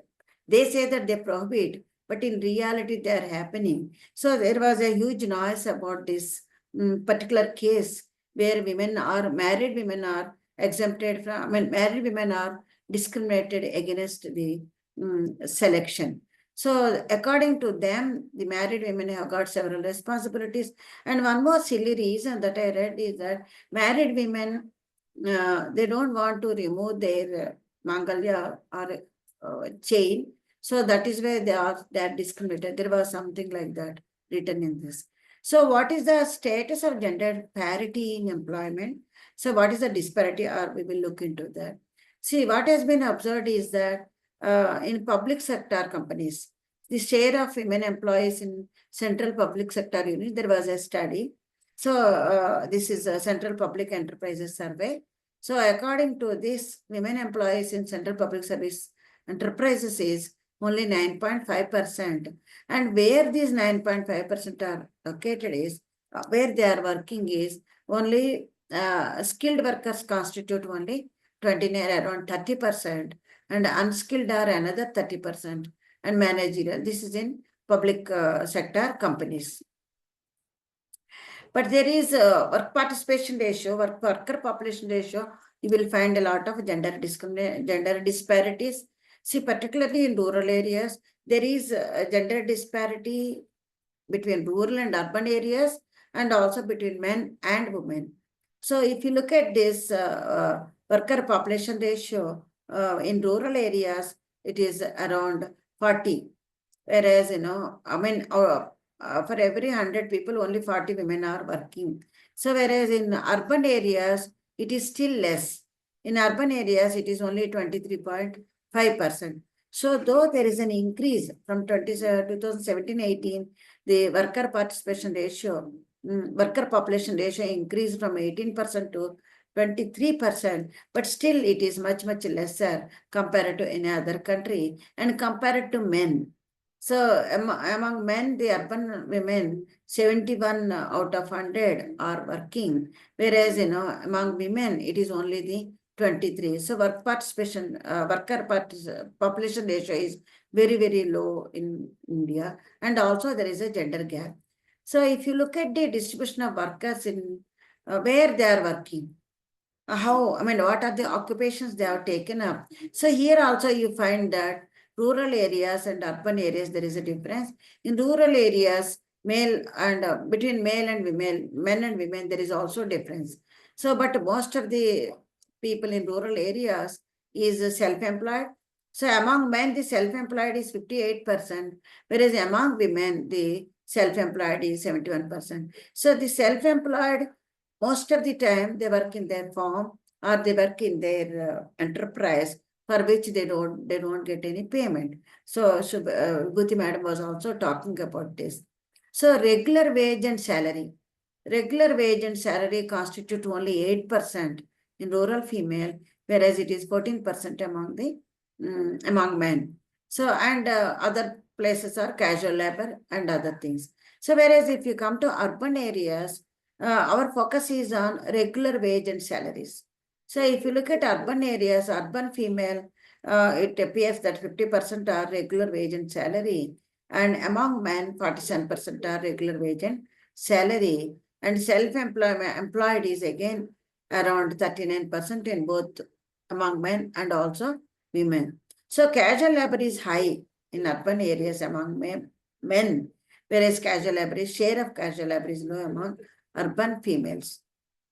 Because why, you must be wondering why there is a regular wage salary, percentage of regular wage salary is more among women in urban areas. So women in urban areas, they work as teachers, nurses, technicians, they are all in a regular salary positions, even though their salaries are very low. So if you look at the average income, so this is again based on a survey. So average wage salary earnings during the preceding calendar month. So how much they are earning, what men are earning, what women are earning for the same job. See, for example, managers, rural male are getting 26,771, but rural female are earning only 15%, 15,303. So similarly, urban also you find a difference between male and female. So if you look at the professionals, even among professionals, you will find there is a wage gap between rural men and women and urban men and women. And if you look at the technicians in every place, so even in elementary occupations means the small jobs like kamwali, such kind of jobs. So there also you will find that rural male are earning more than the rural female, and urban men are earning more than the urban female. So this clearly shows us there is a wage gap, but how much of this wage gap is to be accounted for the known factors, and how much is under the unexplained factor, as I mentioned earlier. So this is the same thing, the gap, of course, in the graph. So same thing, it shows that there is a gap between men and women. So gender parity is a very long way. We still need several years. If you look at the global level, so all of you know about this. I'm not spending much time on this. So Global Gender Gap Report 2024, India rank is very low, 142 position. So, and main thing is, India is ranking very low in terms of the economic participation, that is labor force participation. So India ranks 134th. And out of 146 countries, labor force participation rate is very low. So, and India also ranked 136 in legislation, of course, that is another thing. So it appears that, McKinsey's Global Institute found that women's contribution to GDP India is the lowest because the participation is less.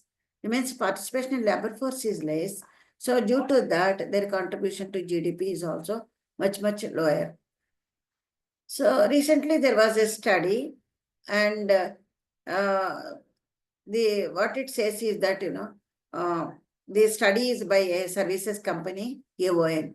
It found that all the 90% of women in corporate jobs in India are prepared to put in extra hours, volunteer for challenging projects and upskills to grow in their careers. 42% reported facing bias. See, women are ready to take up extra work. Women are in corporate jobs, women are ready to put in extra hours, but there is a lot of discrimination. That is 42% are reported facing bias or potential bias at work. A further 37% reported experiencing insensitive behavior in the workplace. This is gender discrimination after getting into the job. So earlier it was even before getting into it. So 6% reported experiencing sexual harassment in workplace. So working mothers also face challenges, with 75% believing they face a career setback of 1 to 2 years after maternity leave, and almost 40% stating that taking maternity leave has a negative impact. Actually, there is a survey, I think, which is there in this slides itself, that even if a man or woman, even if a man or woman, when they take the break, their getting into job is difficult, and their salaries are less. So that is the case both for men and women. But what happens is, in the case of women, already less are in the job market. So it becomes much more difficult for women to get into, and it leads to lower incomes. See, for example, companies like H&M, Gap are leading the gender equality with the diverse representation. However, brands like Samsung and Cartier, so they have very minimal female representation at the executive level. So top Indian company that promote is InfoEdge is the topmost. It is number one in promotion of gender diversity in the workplace. So InfoEdge is so according to the report, how it reached the number one position is that overall gender diversity ratio of women and men is 41 to 59%. The company provides 26 weeks of maternity leave for new moms and 12 weeks maternity leave with pay for women employees opting for childbirth to adoption or surrogacy. So those mothers also get paid leave, and a crash facility is available and extended insurance available. It covers infertility treatment benefits also, and past training and other such benefits to create a safe and creative space for all employees. So these are the best practices that are available in the top Indian company, InfoEdge. So there are other 9 companies. In India, from India, 9 companies are there, Wipro, Tech Mahindra, and Dr. Reddy's. They have reached they were part of the 2023 Bloomberg Gender Equality Index. So these companies could get into the Bloomberg Gender Equality Index. So they have practiced some of their initiatives are conscious hiring of women in sales force and manufacturing, which marks up 60% of their workforce. And they also special hospital executives, an initiative involving all women saleswomen and medical representatives. This is particularly Dr. Reddy's laboratory. And similarly, they extended support to women transitioning back into workforce after a career break by assembling a team of SHGs.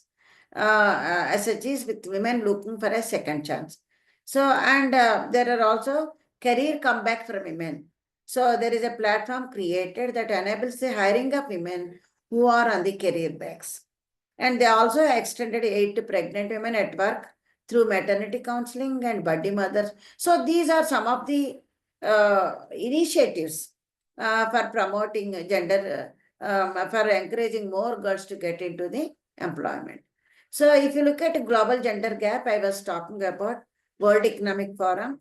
So mainly we are lagging in economic participation.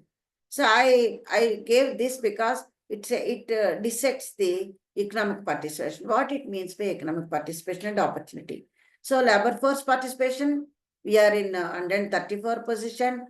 Wage equality, we are in 120 position. And estimated earned income, gap in estimated earned income, men and women. So there we are in 135 position. And legislators and senior officials, we are in 136 position. Professional and technical workers, we are in 122 position. So in at least we are doing good in enrollment in secondary education. And political empowerment also, we are slightly better years with women, female head state. And also political empowerment, we are slightly better. So, but we should compare ourselves with our neighbors, not with the Western world. So if you compare yourself, our country with our neighbors in Asian countries, you find that even among Asian countries, India's rank is very low. India is in 129th global ranking. Only Maldives and Pakistan are behind us. So Bangladesh, Nepal, Sri Lanka, they are in a much better situation. So now we will come to gender in public policies. So how can we address the issues of gender through public policies? Because as I told you, this unexplained and explained. So explained variation we can make out, but unexplained variation, how to reduce this? This unexplained factors, how can we control them? So for which we need what is called the gender responsive policies. So the gender policies, we can divide them into gender blind policies and gender sensitive policies. Certain policies are gender blind policies. So gender blindness is ignoring the socially determined roles. See, all of you know what is gender. Gender is a social construct. So because of that, there are certain roles assigned to male and there are certain roles assigned to females. So if these are not taken into consideration, that policies we call them as gender blind policies. And gender blind policies, though they may appear to be unbiased, but in fact, based on information derived from men's activities, but they do affect women. So gender blind policies, and second type of policies are gender sensitive policies. So gender blind policies don't consider into the gender differences in the policy, whereas gender sensitive policies take into account the different social roles of men and women that lead to women and men having different needs. So Naila Kabir framework describes three types of gender sensitive policies. One is gender neutral policies, the second one is gender specific and gender redistributive policies. What is gender neutral policies? So gender neutral policies, they don't aim at specifically at either men or women and are assumed to affect both sexes equally. So, and in a gender neutral policy, there won't be any specific allocation for women or men, or there is no specific priority to men or women. So, they are gender neutral, and those policies, in such policies, the resource allocation will be made based on the objectives and to meet the specific goals. But whereas gender specific policies are there. So gender-specific policies, they acknowledge that women's gender-related needs have been neglected in the past and advocate on behalf of the gender equality. So such policies identify specific strategies that are appropriate for women. So gender-specific policies that they address the gendered needs of women, whereas gender redistributive policies are much about that. So not simply attending to the gender specific requirements, they try to change the gender order, that is the gender redistributive. So gender redistributive policies recognize that because of political economic inequality, women are often excluded or disadvantaged in terms of access to social economic resources and involvement in decision making. The goal of gender redistributive policies is to rebalance the power structure to create a more balanced relationship between men and women. The policies therefore target both sexes, either simultaneously or separately. So implicit in gender redistributive policies is the notion that they have the potential to create supportive conditions for women to empower themselves. See, gender redistributive policies, they address both men and women and understand, evolve the policies which bring the equality. So this is the gender redistributive policy. So this diagram, I really like this. That's why I wanted to show you. This is in the World Development Report 2011, 2011. Well, see what it says is, it clearly shows the importance of policies. So what it tells is the informal institutions, that is rules, regulations in our society. So they are informal institutions. Whereas markets, you have markets. And we also have the formal institutions, both public and private and voluntary institutions, they are there. So, and of course, households. So all these decisions will be made based on their situation. The informal institutions influence households' decision, and formal institutions influence household decisions, and markets also influence household decisions. So all these decisions, they will lead to what is called the creating economic opportunities and agency or endowments. So all these institutions, they'll be influencing the behavior of the households. So that will create economic opportunities, that will increase the agency, and that also increase the endowments, or that also influences the endowments. So to have a positive impact of this, we need grace, that is what is called policies. So policies are a kind of mechanism, so that makes these things work smoothly. So all these institutions, that is informal institutions and market, they work smoothly so that, it will lead to what is called the gender equality. And again, gender equality leads to the economic growth. See, there is quite a bit of literature which shows that the economies with higher gender equality are also the economies which are developed. And there is a relationship between the gender equality and the economic development or the GDP. So the whatever is the output of our outcome of the gender equality, it will go in the form of growth, and that will again lead to better policies. So this is a nicely made gender outcomes diagram. So gender outcomes result from interaction between the households, markets, and institutions, but they don't work independently. They work together. And to reduce the friction among these institutions, we need policies. So policies facilitate the process of these institutions. So what is gender sensitivity? So we have been talking about gender sensitivity of recruitment policies or other policies. So gender sensitivity in recruitment policies, now we are specifically talking about gender sensitivity. Gender sensitivity in different domains we can think of. But today in this particular case, we are talking about gender sensitivity in the recruitment policies of any public sector or private sector companies. So gender sensitivity in recruitment policies refers to actively designing hiring practices that eliminate bias and ensure equal opportunities for both men and women by addressing factors like gender stereotypes, unconscious bias in selection criteria, and providing flexible work arrangements to accommodate women's needs, all while adhering to the legal framework like Equal Remuneration Act and Sexual Harassment of Women at Workplace, and aiming to achieve a more balanced gender representation across all levels of employment. So what it says is that the gender sensitivity policies, they are designed keeping in mind the gendered nature of men and women, but that should be done by adhering to the legal frameworks like equal remuneration and all.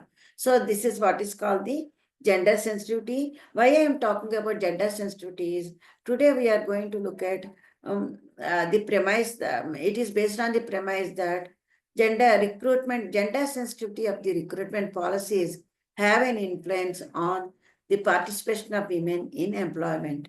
So I just want to talk about the gender sensitivity of the recruitment policies. So mechanisms for gender sensitive recruitment policies. What are the mechanisms existing for gender sensitive recruitment policies? We have a legal framework. The Indian Constitution clearly prohibits discrimination based on gender, providing strong legal foundation. So our Constitution provides a strong a strong base that prohibits gender discrimination. And we also have Equal Remuneration Act. We also have POSH Act, that is Prevention of Sexual Harassment in Workplace. And we also have Maternity Benefit Act. These are some. There are many such kind of acts are there. But how to implement the gender recruitment policies? Yes, we have gender recruitment policies are there and gender recruitment practices, but how to implement them? So when they become gender sensitive, when it is possible to not to be gender biased. So one thing could be blind recruitment. So evaluate candidates based solely on skills. So when you are a HR manager, you will take what is called you will look at the CV without knowing whether it is he or she. So that is a blind recruitment. So evaluate candidates based solely on skills and qualification without considering gender through the anonymized applications. So similarly, it is also possible to become gender sensitive or to move away from the gender bias is diverse hiring panels. So to ensure a balanced gender composition in the recruitment teams, See, many a time we see, yes, like for example, even CSR also, according to the rule, there should be at least one female member in the board, but not many will follow it. But diverse hiring panels, they would have an influence on the to reduce the gender bias in the recruitment practices. And also like gender neutral description. So avoiding low, when you see an advertisement, the response of men and women will be different. See, for example, some language, like aggressive language or highly competitive. So sometimes women get discouraged. Oh, I don't know whether I'll be able to get this or not. Why should I apply? So that kind of apprehensions will be there. So we have to avoid that kind of language. And flexible work arrangements, offering options like work from home. So they also will help in recruiting more women. And active outreach. Proactively reach out to female candidates through targeted recruitment channels and networks. And training and awareness programs. This is very, very important. So conducting workshops to educate recruiters on gender bias and inclusive hiring practices, because sometimes it may not be intentional. Gender bias may come about not intention, but maybe sometimes unintentionally also biases will creep in. So they should be aware of what is meant by gender bias and how they can avoid being the gender bias. So it is important to conduct workshops to educate the recruiters on gender bias and inclusive hiring practices. See, there are frameworks for inclusive hiring practices, but it is said easy. It is not very easy to implement the gender sensitive recruitment policies, because one thing is societal gender stereotypes. All of us know that traditions and the stereotypes don't go that very easily. So traditional gender roles can influence hiring decisions, even unconsciously.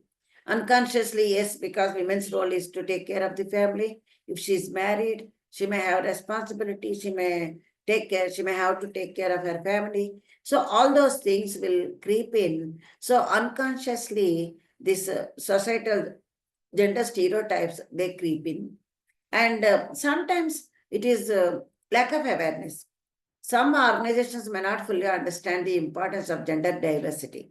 So due to lack of awareness also, some organizations may not have the equal number of, may not have women as employees. So then gender gap in educational skills.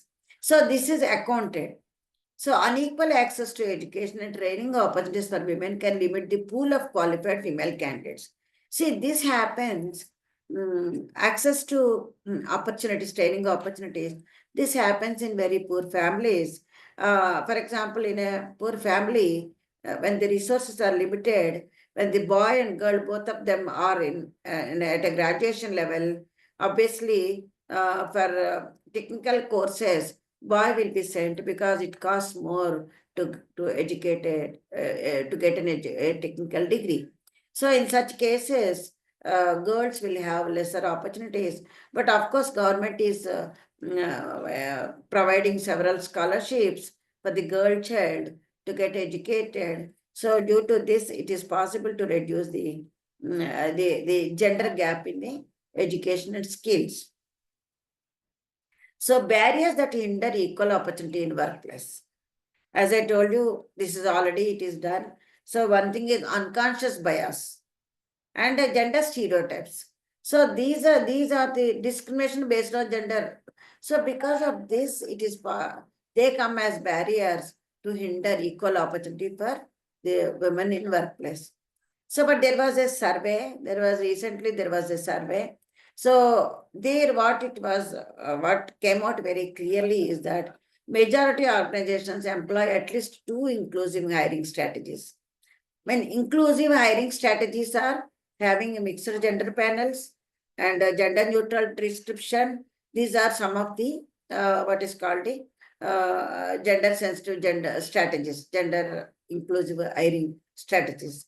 So 78% of the respondents, they said that they have this policy, and 57 employ at least 3 strategies. So, but firms have been taking proactive steps towards leadership development, and many surveyed companies are adopting flexible working. So, this is actually India Inc. They have conducted a survey.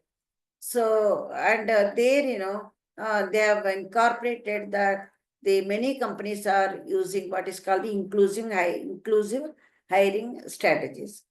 So then, role of employer in affecting women's labor market participation.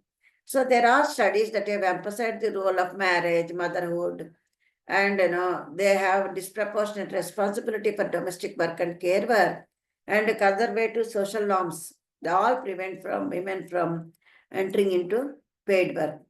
So all these drivers, which broadly speaking are factors that emerge within the household.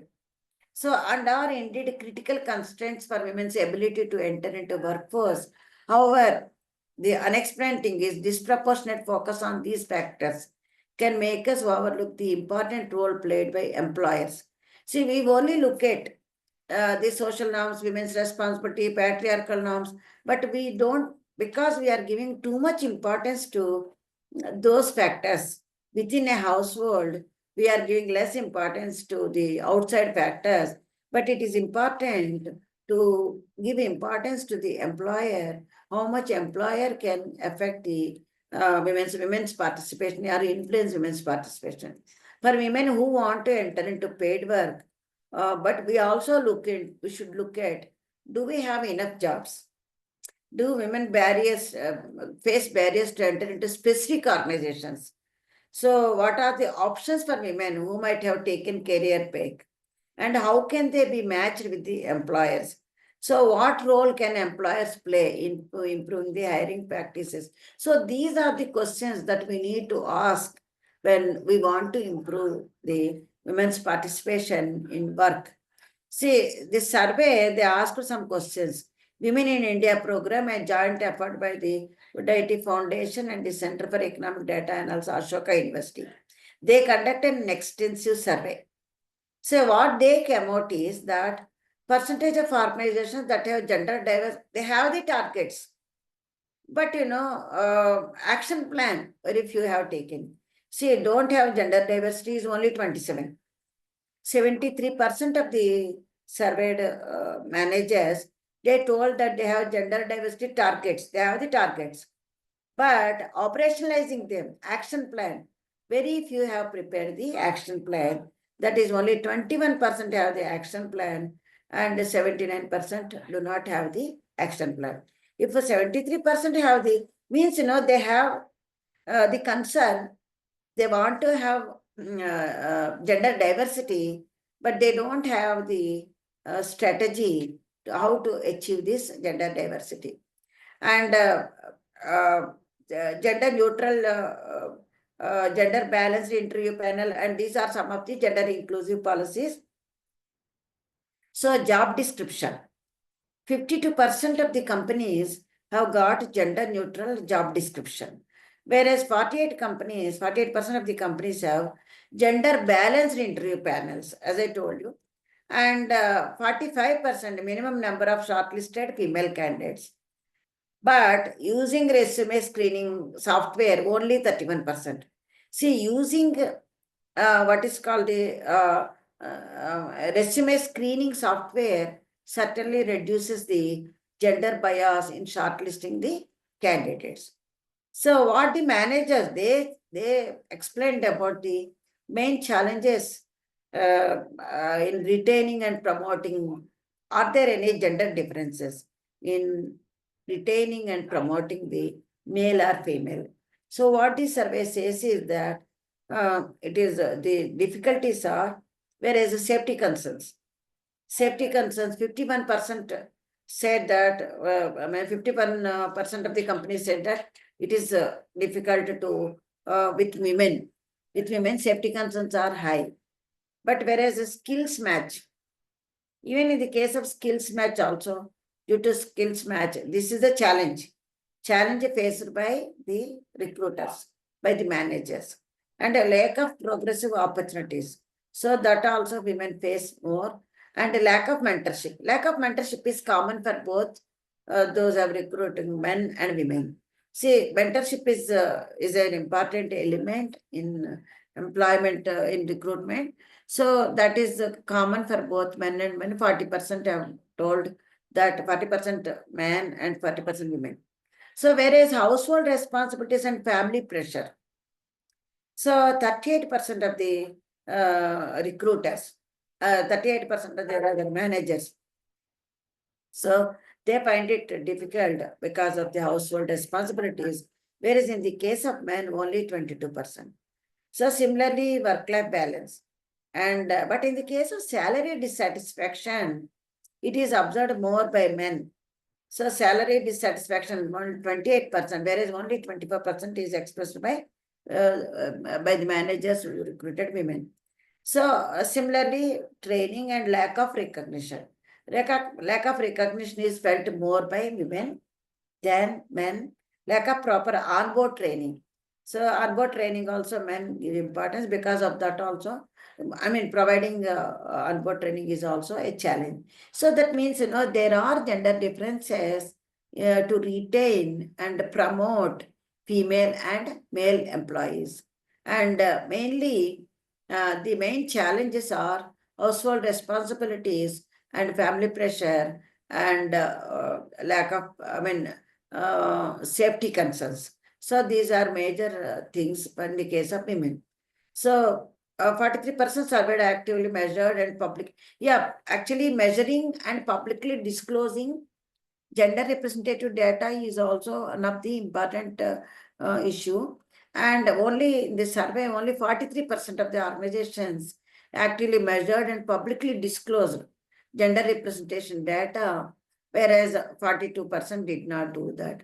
So similarly, the majority of the hiring managers in our survey reported that their organizations had set gender diversity goals. Yeah, this I have already informed, but there are no strategies. So these are some of the findings from the study. So they suggested that by matching intentions with actions and measuring the change in outcomes. See, how is it possible to encourage more into the more women into the employment is? So it is important for the companies or for the organizations to match the intention with the action. It's not just sufficient to have intention. That intention is to be transformed into the action. So, and that action is to be measured so that, more inclusive and diverse workplace can be achieved. So similarly, a two-pronged strategy that emphasizes both broad ecosystem efforts and specific farm level initiatives. See, this is very important.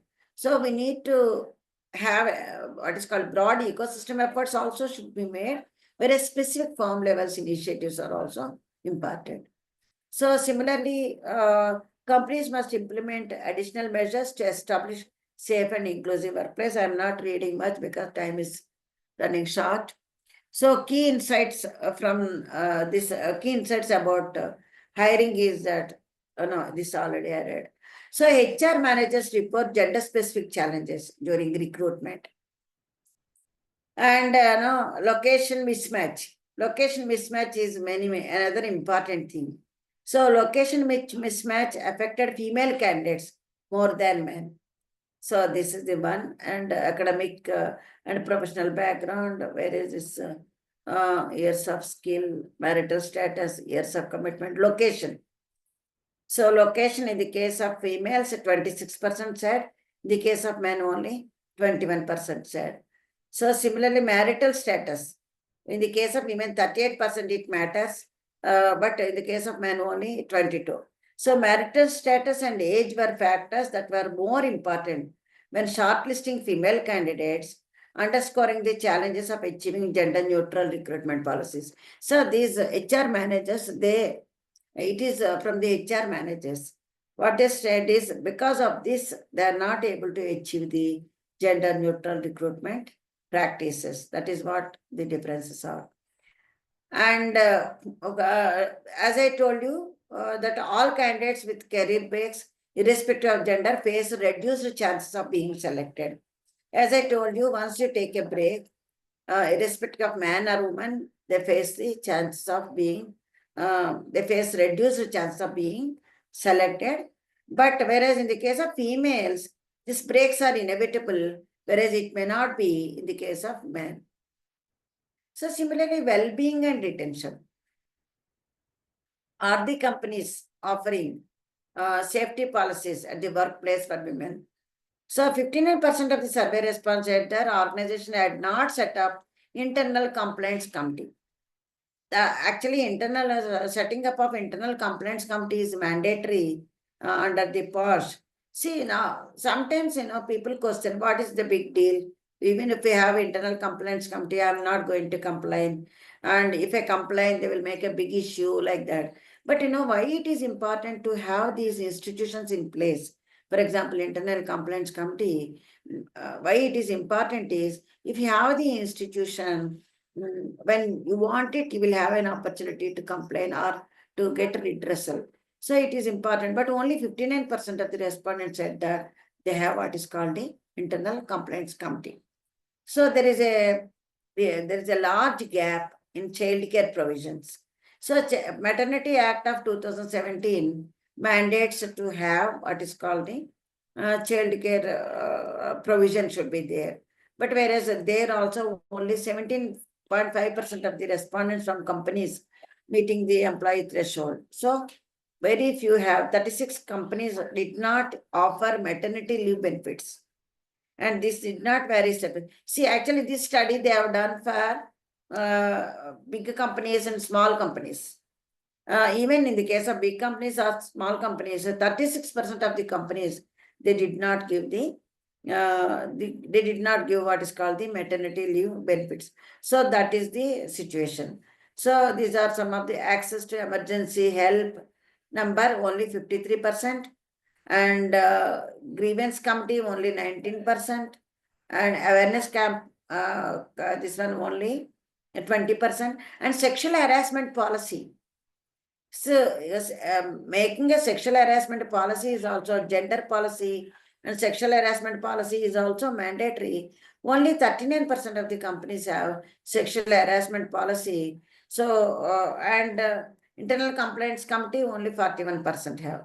So there is a huge gap between the implementation and the reality. We do have very, earlier madam was also telling, we have very good policies and they are well planned and they are adaptable to our own situations. But in the implementation, the monitoring things are very bad. Flexible work arrangements with 56% of bring flexibility in location. That is what. So reasons for quitting. This is also another important thing. So generally the feeling is that women leave job, but while salary concerns and career opportunities were also among the top 3 reasons for women, they are most likely to attribute their decision to leave the job challenge of workforce balance.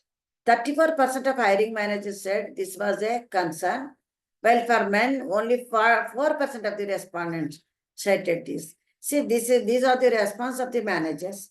So 34% of the hiring managers said that in the case of women, it is the challenges of work-life balance, but only 4% of the respondents said in the case of men that these family concerns are main reason for quitting the job. So mainly women leave the job because of the balance in the family issue. So this is work-life balance. Work-life balance problems. You will find work-life balance problems you will see among women 34% and among men only 4%. Only HR managers. HR managers only 4% they said that men have the work-life balance problems, whereas women 34%. So similarly, all this what I have suggested, and also future employment direction, pregnancy and maternity leave, those are the things. So this is retain employees. Yeah. So this is public sector. in public sector companies also, you will find that there are, this is underrepresentation in the senior management or leadership positions. Why they are less in public sector? See, factors hinder women's most career advancement. So this is also a study conducted by Scope ILO online survey 2017. This is for public sector. So what is being observed is factors hindering most women's career advancement is this is rating score. So having a skill gap or knowledge gap is one reason. And these are the major reasons. And biases and stereotypes against women. So this is only 2.75, which because of this, they couldn't advance. So whereas family responsibilities only 2.68, but lack of internal motivation or a desire to move up and returning to work after career break or maternity leave, these are the main reasons why they are not able to advance in their career. So what are the strategies? So one thing is building a diverse talent pipeline from education to employment. See, now we are all banking on an EP. So encouraging interest in STEM among young women. So this is a key strategy. So that, by providing resources and mentorship programs, hands-on experiences, so they can inspire, and these initiatives help to counter gender stereotypes in supporting environment. Supporting environment is extremely important. So, and achieve gender equality with smart recruiting policies. As I told you, some of these have already been explained. One is inclusive language and blind reviews, and also unbiased interview panels, and offering mentorship and training programs, and establishing diversity and inclusion initiatives. So these are some of the, again, findings from the India in HR manager survey. So 34% of women exit firms over work-life balance, but I think this is already covered. So criteria for assessing the sustainable development policies and programs. See, we are talking about sustainable development and what kind of policies are needed and how to go about. So, but these sustainable practices, what should be the criteria to assess the sustainable development programs, policies? So criteria for assessing the policies and programs. So World Survey on the Role of Women in Development 2000 identified 3 criteria for assessing whether the policies, programs, and actions implemented in the name of sustainability are likely to achieve gender equality and women's rights. See, any policy which is, any policies in the name of sustainable development should be assessed whether they are going to contribute to the gender equality. Then only they become what is called the sustainable practices. So in the first criterion is with respect to women's capabilities and their enjoyment of human rights, particularly the capabilities and rights of the poorest and most marginalized groups. So any policy, how it is going to improve the women's capabilities and their human rights, and particularly the rights of the poorest and marginalized section. If the policy is going to have a negative impact on them, that policy is not a sustainable policy. Sustainable development policy. The second criterion is with respect to the impact on the unpaid care work. All of you know paid work and unpaid care work. Any policy which is likely to increase the unpaid care work of women and girls, especially from poorer and marginalized households and communities, such policies, we can't say them that they are sustainable policies.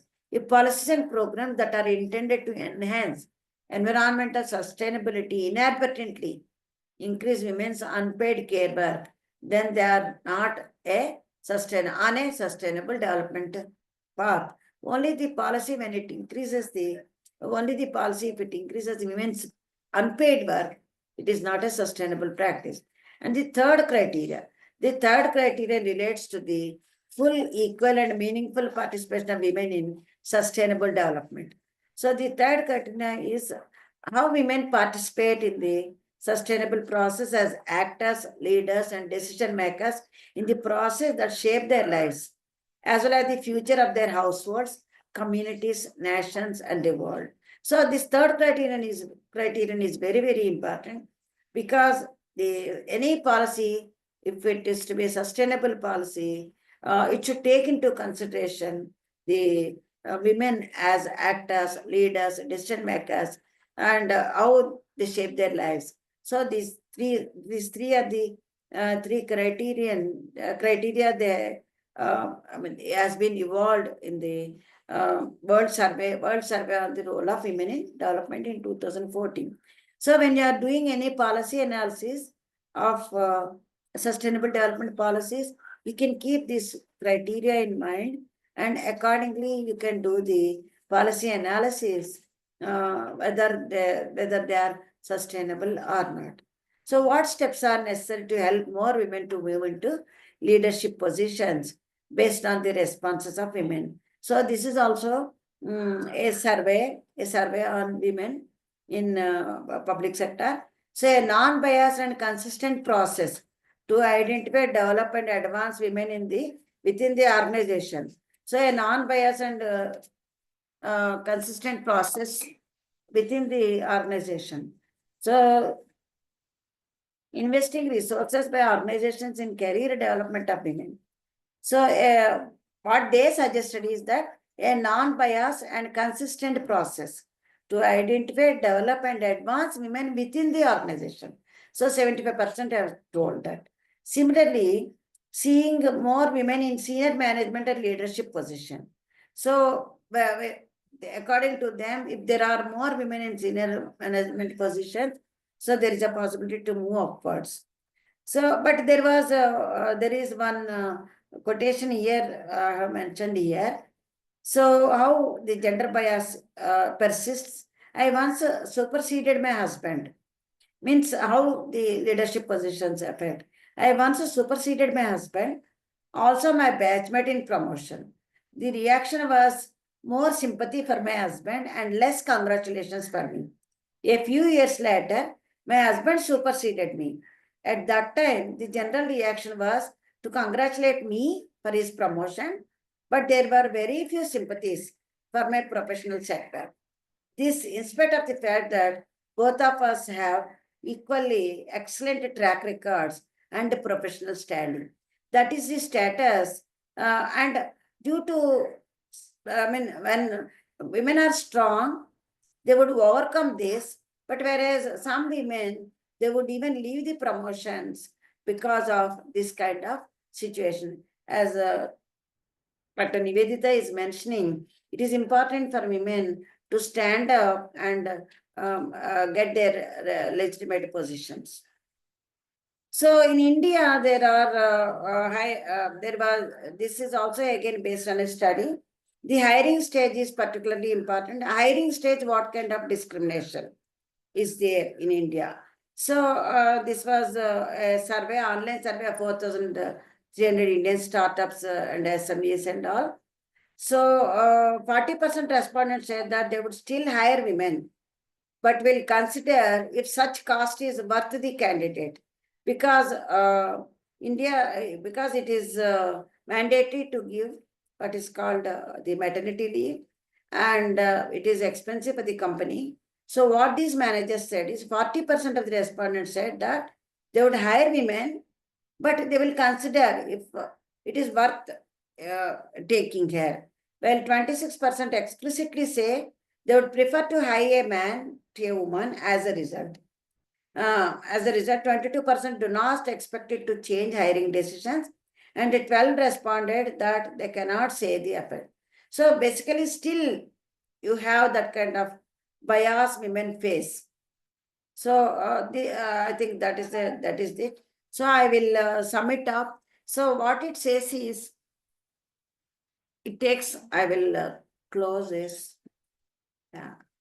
So, yeah. I'm sorry if I rush it too much, because time is also very less. And I'll be happy. And also I keep meeting you. And some of you are in touch with me. You can also send your questions. But now I think, yeah. Riya, over to you. Yeah. So thank you, ma'am, for your enlightening session, and your comprehensive discussion on gender parity in employment has offered invaluable perspective on the challenges that women face in the workforce and the pathways for fostering a more inclusive and equitable professional environment. So we'll take just few questions from the participants. You can either raise your hands or type in the chat box. Yeah. Yes, Queenie ji, you can please go ahead. Ma'am, I have a question with respect to the research topic. So we are supposed to submit at the first stage, we are supposed to submit an abstract and a PPT, or because I haven't received any official email with respect to the guidelines. I mentioned it in the last class also that because I registered late, I am receiving the lectures and everything from the date of my registration, but I have not received any content with respect to the classes which happened before I registered.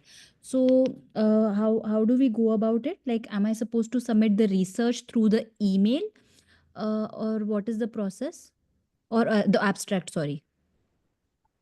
Can I take this? Queenie ji, yes, you can submit your abstract via email. You can submit it to learning@impri@gmail.com. That is the email that is being used for correspondence so far. And I'm not aware, have you been added to the WhatsApp group? No. No, not yet. Okay, we'll do that. And the other thing was regarding the videos. If you might be seeing, you'd be seeing the subject line as video day 2 or day 3, day 4, or Yeah. day 6 for today. If you'll just scroll down, as far as I'm aware, in the format, you must be also getting for the subject line. If it's the subject line is video 6, then there might be a video for day 6, but there would be the links for previous videos as well along the as you scroll down on the email. If it's not there, then you please let us know. um, Ria, I think I'll share Queenie G's number with you, and we can add her to the WhatsApp group. And Queenie G, if you face any issue regarding this, that the videos are not like day 1 through 6 are not available, then you can just let us know about that. And regarding the PPT, it will happen towards the end of the program. The last 2 days or the last day of this program is when the PPT will actually be held. That will be after your discussions with your mentor. Depending on your topic, could be Indira ma'am or could be Vibhuti ma'am. So after discussion with them, and they are available as soon as we'll add you to the WhatsApp group, you'll also be able to reach out to them through WhatsApp or via call as it suits them. For now, I think you can talk to Indira ma'am about your tentative project, and we can see if ma'am will be taking on your project, or does it have to go to Vibhuti ma'am, and then we can proceed further. All right. Ma'am, I did mention it in the last class that my topic is about objectification of women in public policy field or in public field in general, and sexual character assassination and sexualization of women. So I wanted to ask, which I asked a little bit in the last class also. So should I go about the research in terms of, through referring to secondary data, or with pre-existing researches, or should I go with respect to because I won't have too many. I just know on a personal level, I just know 3 women in public policy field who are into public policy, or 3 or 4, but I don't think so.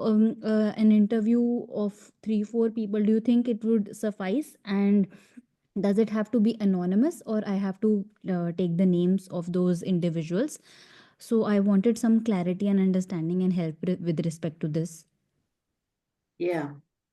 Shall I respond, Ria? Yes. Yeah, I think you can work on this. Maybe we can also talk to Vibhuti also. But generally, for any research, you can put your thoughts in a proposal, okay, and what you want to do. And it is possible to prepare a detailed case study. If you know only 3 people, if they are from different sectors, you can also take them and you can make some 3 case studies also.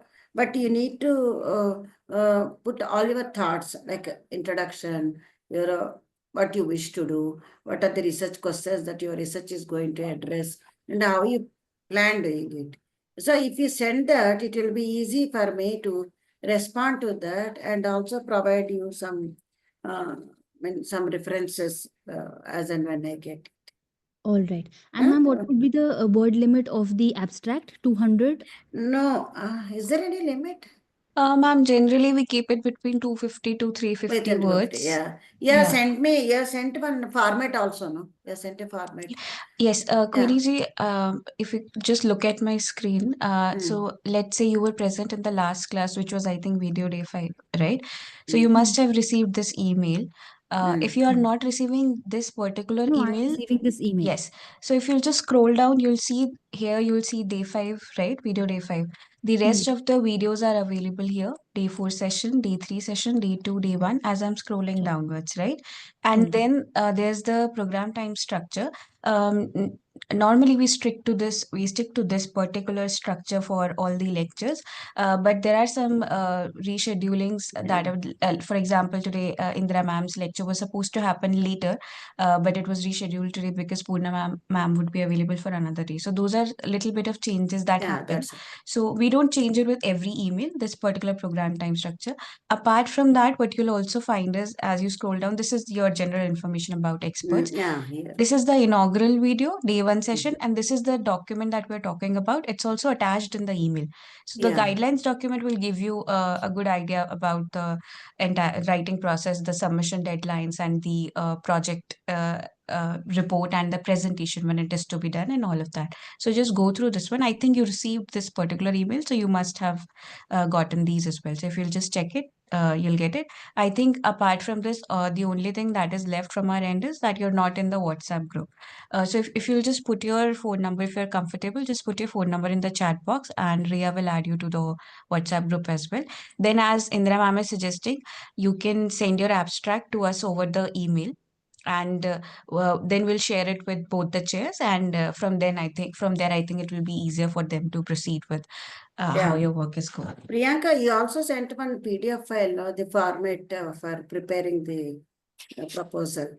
Yes, introduction, and you have sent one. It's it's in the same PDF, ma'am. Yeah. Okay, it's there in the All right. And ma'am, in the same document that you're talking about, somewhere I read that there is one creative project. So this is the same, the research project is same as the creative project. There is all right. So the general flow of the program is that we call it a creative project till the time you do the PPT, the presentation, which will be done towards the end. So let's say you're working with the chairs upon your each your individual projects. If you want to call it a research essay, you can call it that.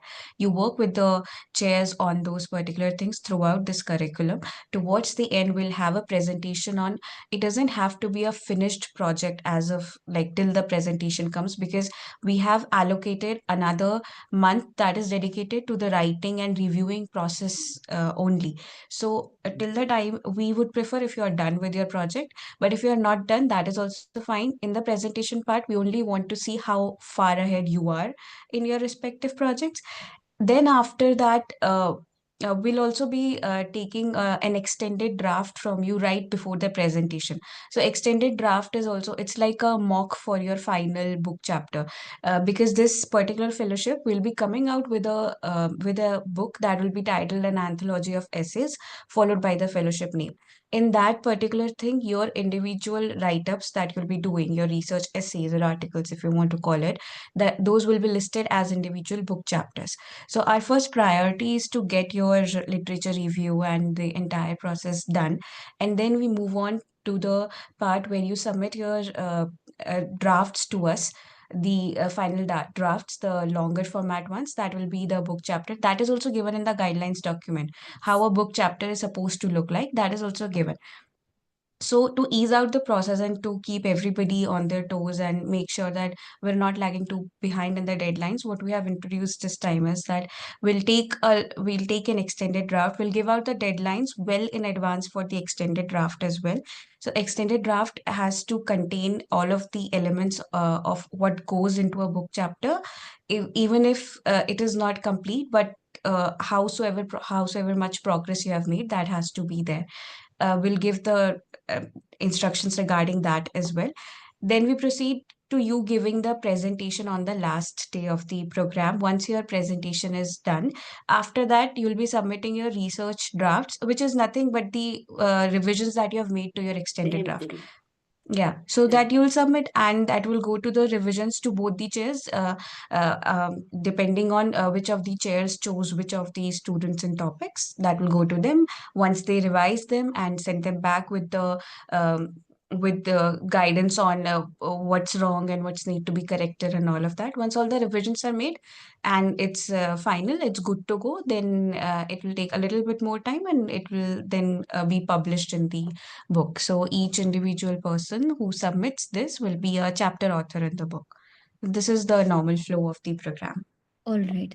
So one more question I have. So last time also, like I discussed, that my research is inspired from some personal events that I faced. So ma'am, Professor Vibhuti mentioned that you can mention it in the research that what motivated you. So this mentioning of what motivated and my narrative on the topic, it should come, it should obviously not come in the abstract. It probably can come in the research draft and in the research itself, because abstract anyway, we have like a 250 to 350 word limit, so it should only contain the outline of my research paper and what I need, what I intend to research on through the abstract. Queenie, what I suggest is, immediately you send me the abstract if it is ready. No, I'll take Okay. like 2-3 days. I'll be Yeah. able. So now you are preparing an abstract, means you should have clarity about what you intend to do. Okay. But if you already have some more material also, it is okay. But it gives us some idea what you intend to do. So then, we can have a one-to-one discussion, me or with Vibhuti, so that crystallizes your ideas and also the methodology that you want to do, because there is not much time. So that way, I ask you to immediately submit your abstract. No, that's okay, Priyanka? Yes, ma'am. Also, I think Queenie ji, what Vibhuti ma'am was referring to last time behind your motivation behind a project, all she wanted to tell you was that you submit. She was asking you to put that in the abstract, in the sense so that the chairs can get a knowledge of the background from which your topic is arising. Yes. That's it. You don't have to exactly stick to the word limit. If you think that you need to exceed to explain your concept, it's like a concept note, right? So if you have to it's like exceed, concept that's note, fine. yes. Yeah, that's fine if you have so to it's a exceed. doability and such kind of things, availability of data, all that we will be able to understand from your Yeah, you can also make it, you can also frame your the abstract does not need to have a particular structure. You can also make it like, suppose you have an idea A that you think is feasible, but there are ideas B, C, and D that you think that could be worked on, and that is something that you're pondering upon. You can just make it structured, so it does not look broken apart, or so if a ma'am is supposed reading it, it has a lot of thought has to be put in it. Nothing like that. Keep it simple. If you want to give a background of your study, give it. If you don't want to give it, that's fine as well.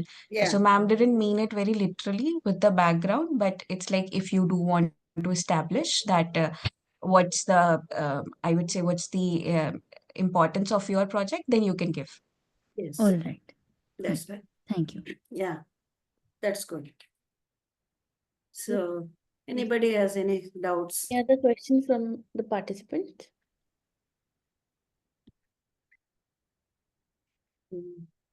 I had a question regarding this topic. So, in what ways can India leverage the women's participation in politics and the workforce to accelerate the gender parity and inclusive development? Ma'am, like the women who are already in this arena, how can they help in accelerating this gender parity? You're asking me? Yes, ma'am. Yeah, I mean, sorry, I didn't. How can we achieve gender parity? You're Ma'am, asking. I asked that how can India leverage the women's participation in politics and workforce to accelerate the gender parity and inclusive development? Like the women who are already in these arenas, how can they help in accelerating the gender parity issue? See, we already have a lot of initiatives because first to achieve gender parity, As I said, pipeline, we should promote girls in science and technology, and also not just only the education, we should also be able to provide other kind of supporting services. See, for example, employment. So why girls are not, many are not coming is because of mobility. So if we can provide mobility, it is much easier. And also providing the crush. If you can take your baby and keep there, you can go and work anywhere. So these are the kind of supporting services.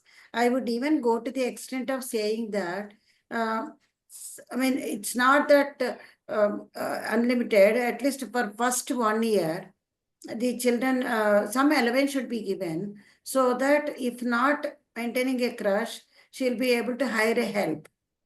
So that kind of supporting services, if they are given, at least other than a political scenario, because political participation is a different scenario. So that needs a different kind of interventions. Whereas non-political participation, certainly such kind of supporting services will help, and gender inclusive policies. It is possible. There are quite good examples where in corporate world, they are giving gender inclusive and more diverse worker pool actually. So it is possible, but only thing is, they need to have a strategy. As we observed, it applies not only to private sector, but also to public sector companies or institutions, not necessarily companies alone, even institutions. So they should have a strategy, then implement that. So it can't be just, haphazard kind of a thing. You do something just because something came up. It should not be like that. Yes. So, yeah. Akansha ji, you can go ahead. Akanksha, yeah. Ma'am, I wanted to Please ask that request you is, to, yes, please be very brief with your question. Yeah. yeah. Ma'am, I wanted to ask, is gender parity a distant dream? Or because if you ask all these feminists or people, they tell you that it's gonna take 60 to 70 years to reach there, and it is very disheartening as a woman. So please tell us, is it how long will it take to get there? Is it a distant dream? Akanksha, I can fully empathize with you. And yes, like, understanding that it will take 130 years and 140 years. But, actually, a change started. Certainly, the change started, and there are many girls are coming up, and many girls are occupying the positions, and men are also sensitized. So, as it stands today, the same situation continues. They estimated that 130 years or 140 years, but it may not take so much time. But the change is already there. And where when women are not accepted, they are accepted. See, my own lifetime, I can see a lot of change. I observe a lot of change. Girls are assertive, and parents are also encouraging, not only in higher income groups, not only in middle income groups, but also in lower income groups also. Girls are being encouraged to participate. So certainly, my feeling is that you really don't need so many years. And once you are exposed to a certain outside world, so you in the sense girls, they will also get confidence. Like I see my students in Mysore University, they all come from nearby smaller towns and smaller places. So first year they look so timid and they don't look at to anybody, they don't talk, they don't mingle. But by the time they come to third semester, they'll be very assertive. So change is taking place, Akanksha. Certainly, we may not need, it's not so gloomy situation. Certainly. Yeah. Thank you, ma'am. Thank you. So thank you, ma'am, for the enlightening session and for answering all the questions. So this concludes the day 6 of Young Women Leaders in Public Policy Fellowship, Cohort 2.0. And as we come to the end of day 6 of Young Women Leaders in Public Policy Fellowship, Cohort 2.0, an online National Winter School program, a 4-month online immersive introductory leadership certificate training fellowship program, I, Riya Rawat, researcher at IMPRI, Impact and Policy Research Institute, would like to propose the formal vote of thanks on behalf of IMPRI, Gender Impact Study Center, New Delhi. We extend our heartfelt gratitude to our esteemed experts for day 6, Dr. Nivedita P. Haran ji and Professor M. Indira ji for generously sharing their time and expertise. Their insightful contributions have enriched this online certificate program, offering participants a deeper understanding of the subject. We also thank all our participants who have raised pertinent questions and actively participated in today's deliberation. Reading for the session will be shared in your email, and a video of the session will also be shared with you for learning. We eagerly await your presence in the upcoming sessions scheduled every Sunday and for the special session on March 8th, International Women's Day. We are grateful if you are watching us later on YouTube, listening to us on various podcasts, on reading our publications. We hope you continue to join in IMPRI's future web policy talk and web policy learning programs. Wish you a very good evening. Thank you. Thank you, ma'am. Thank you. Thank you so much.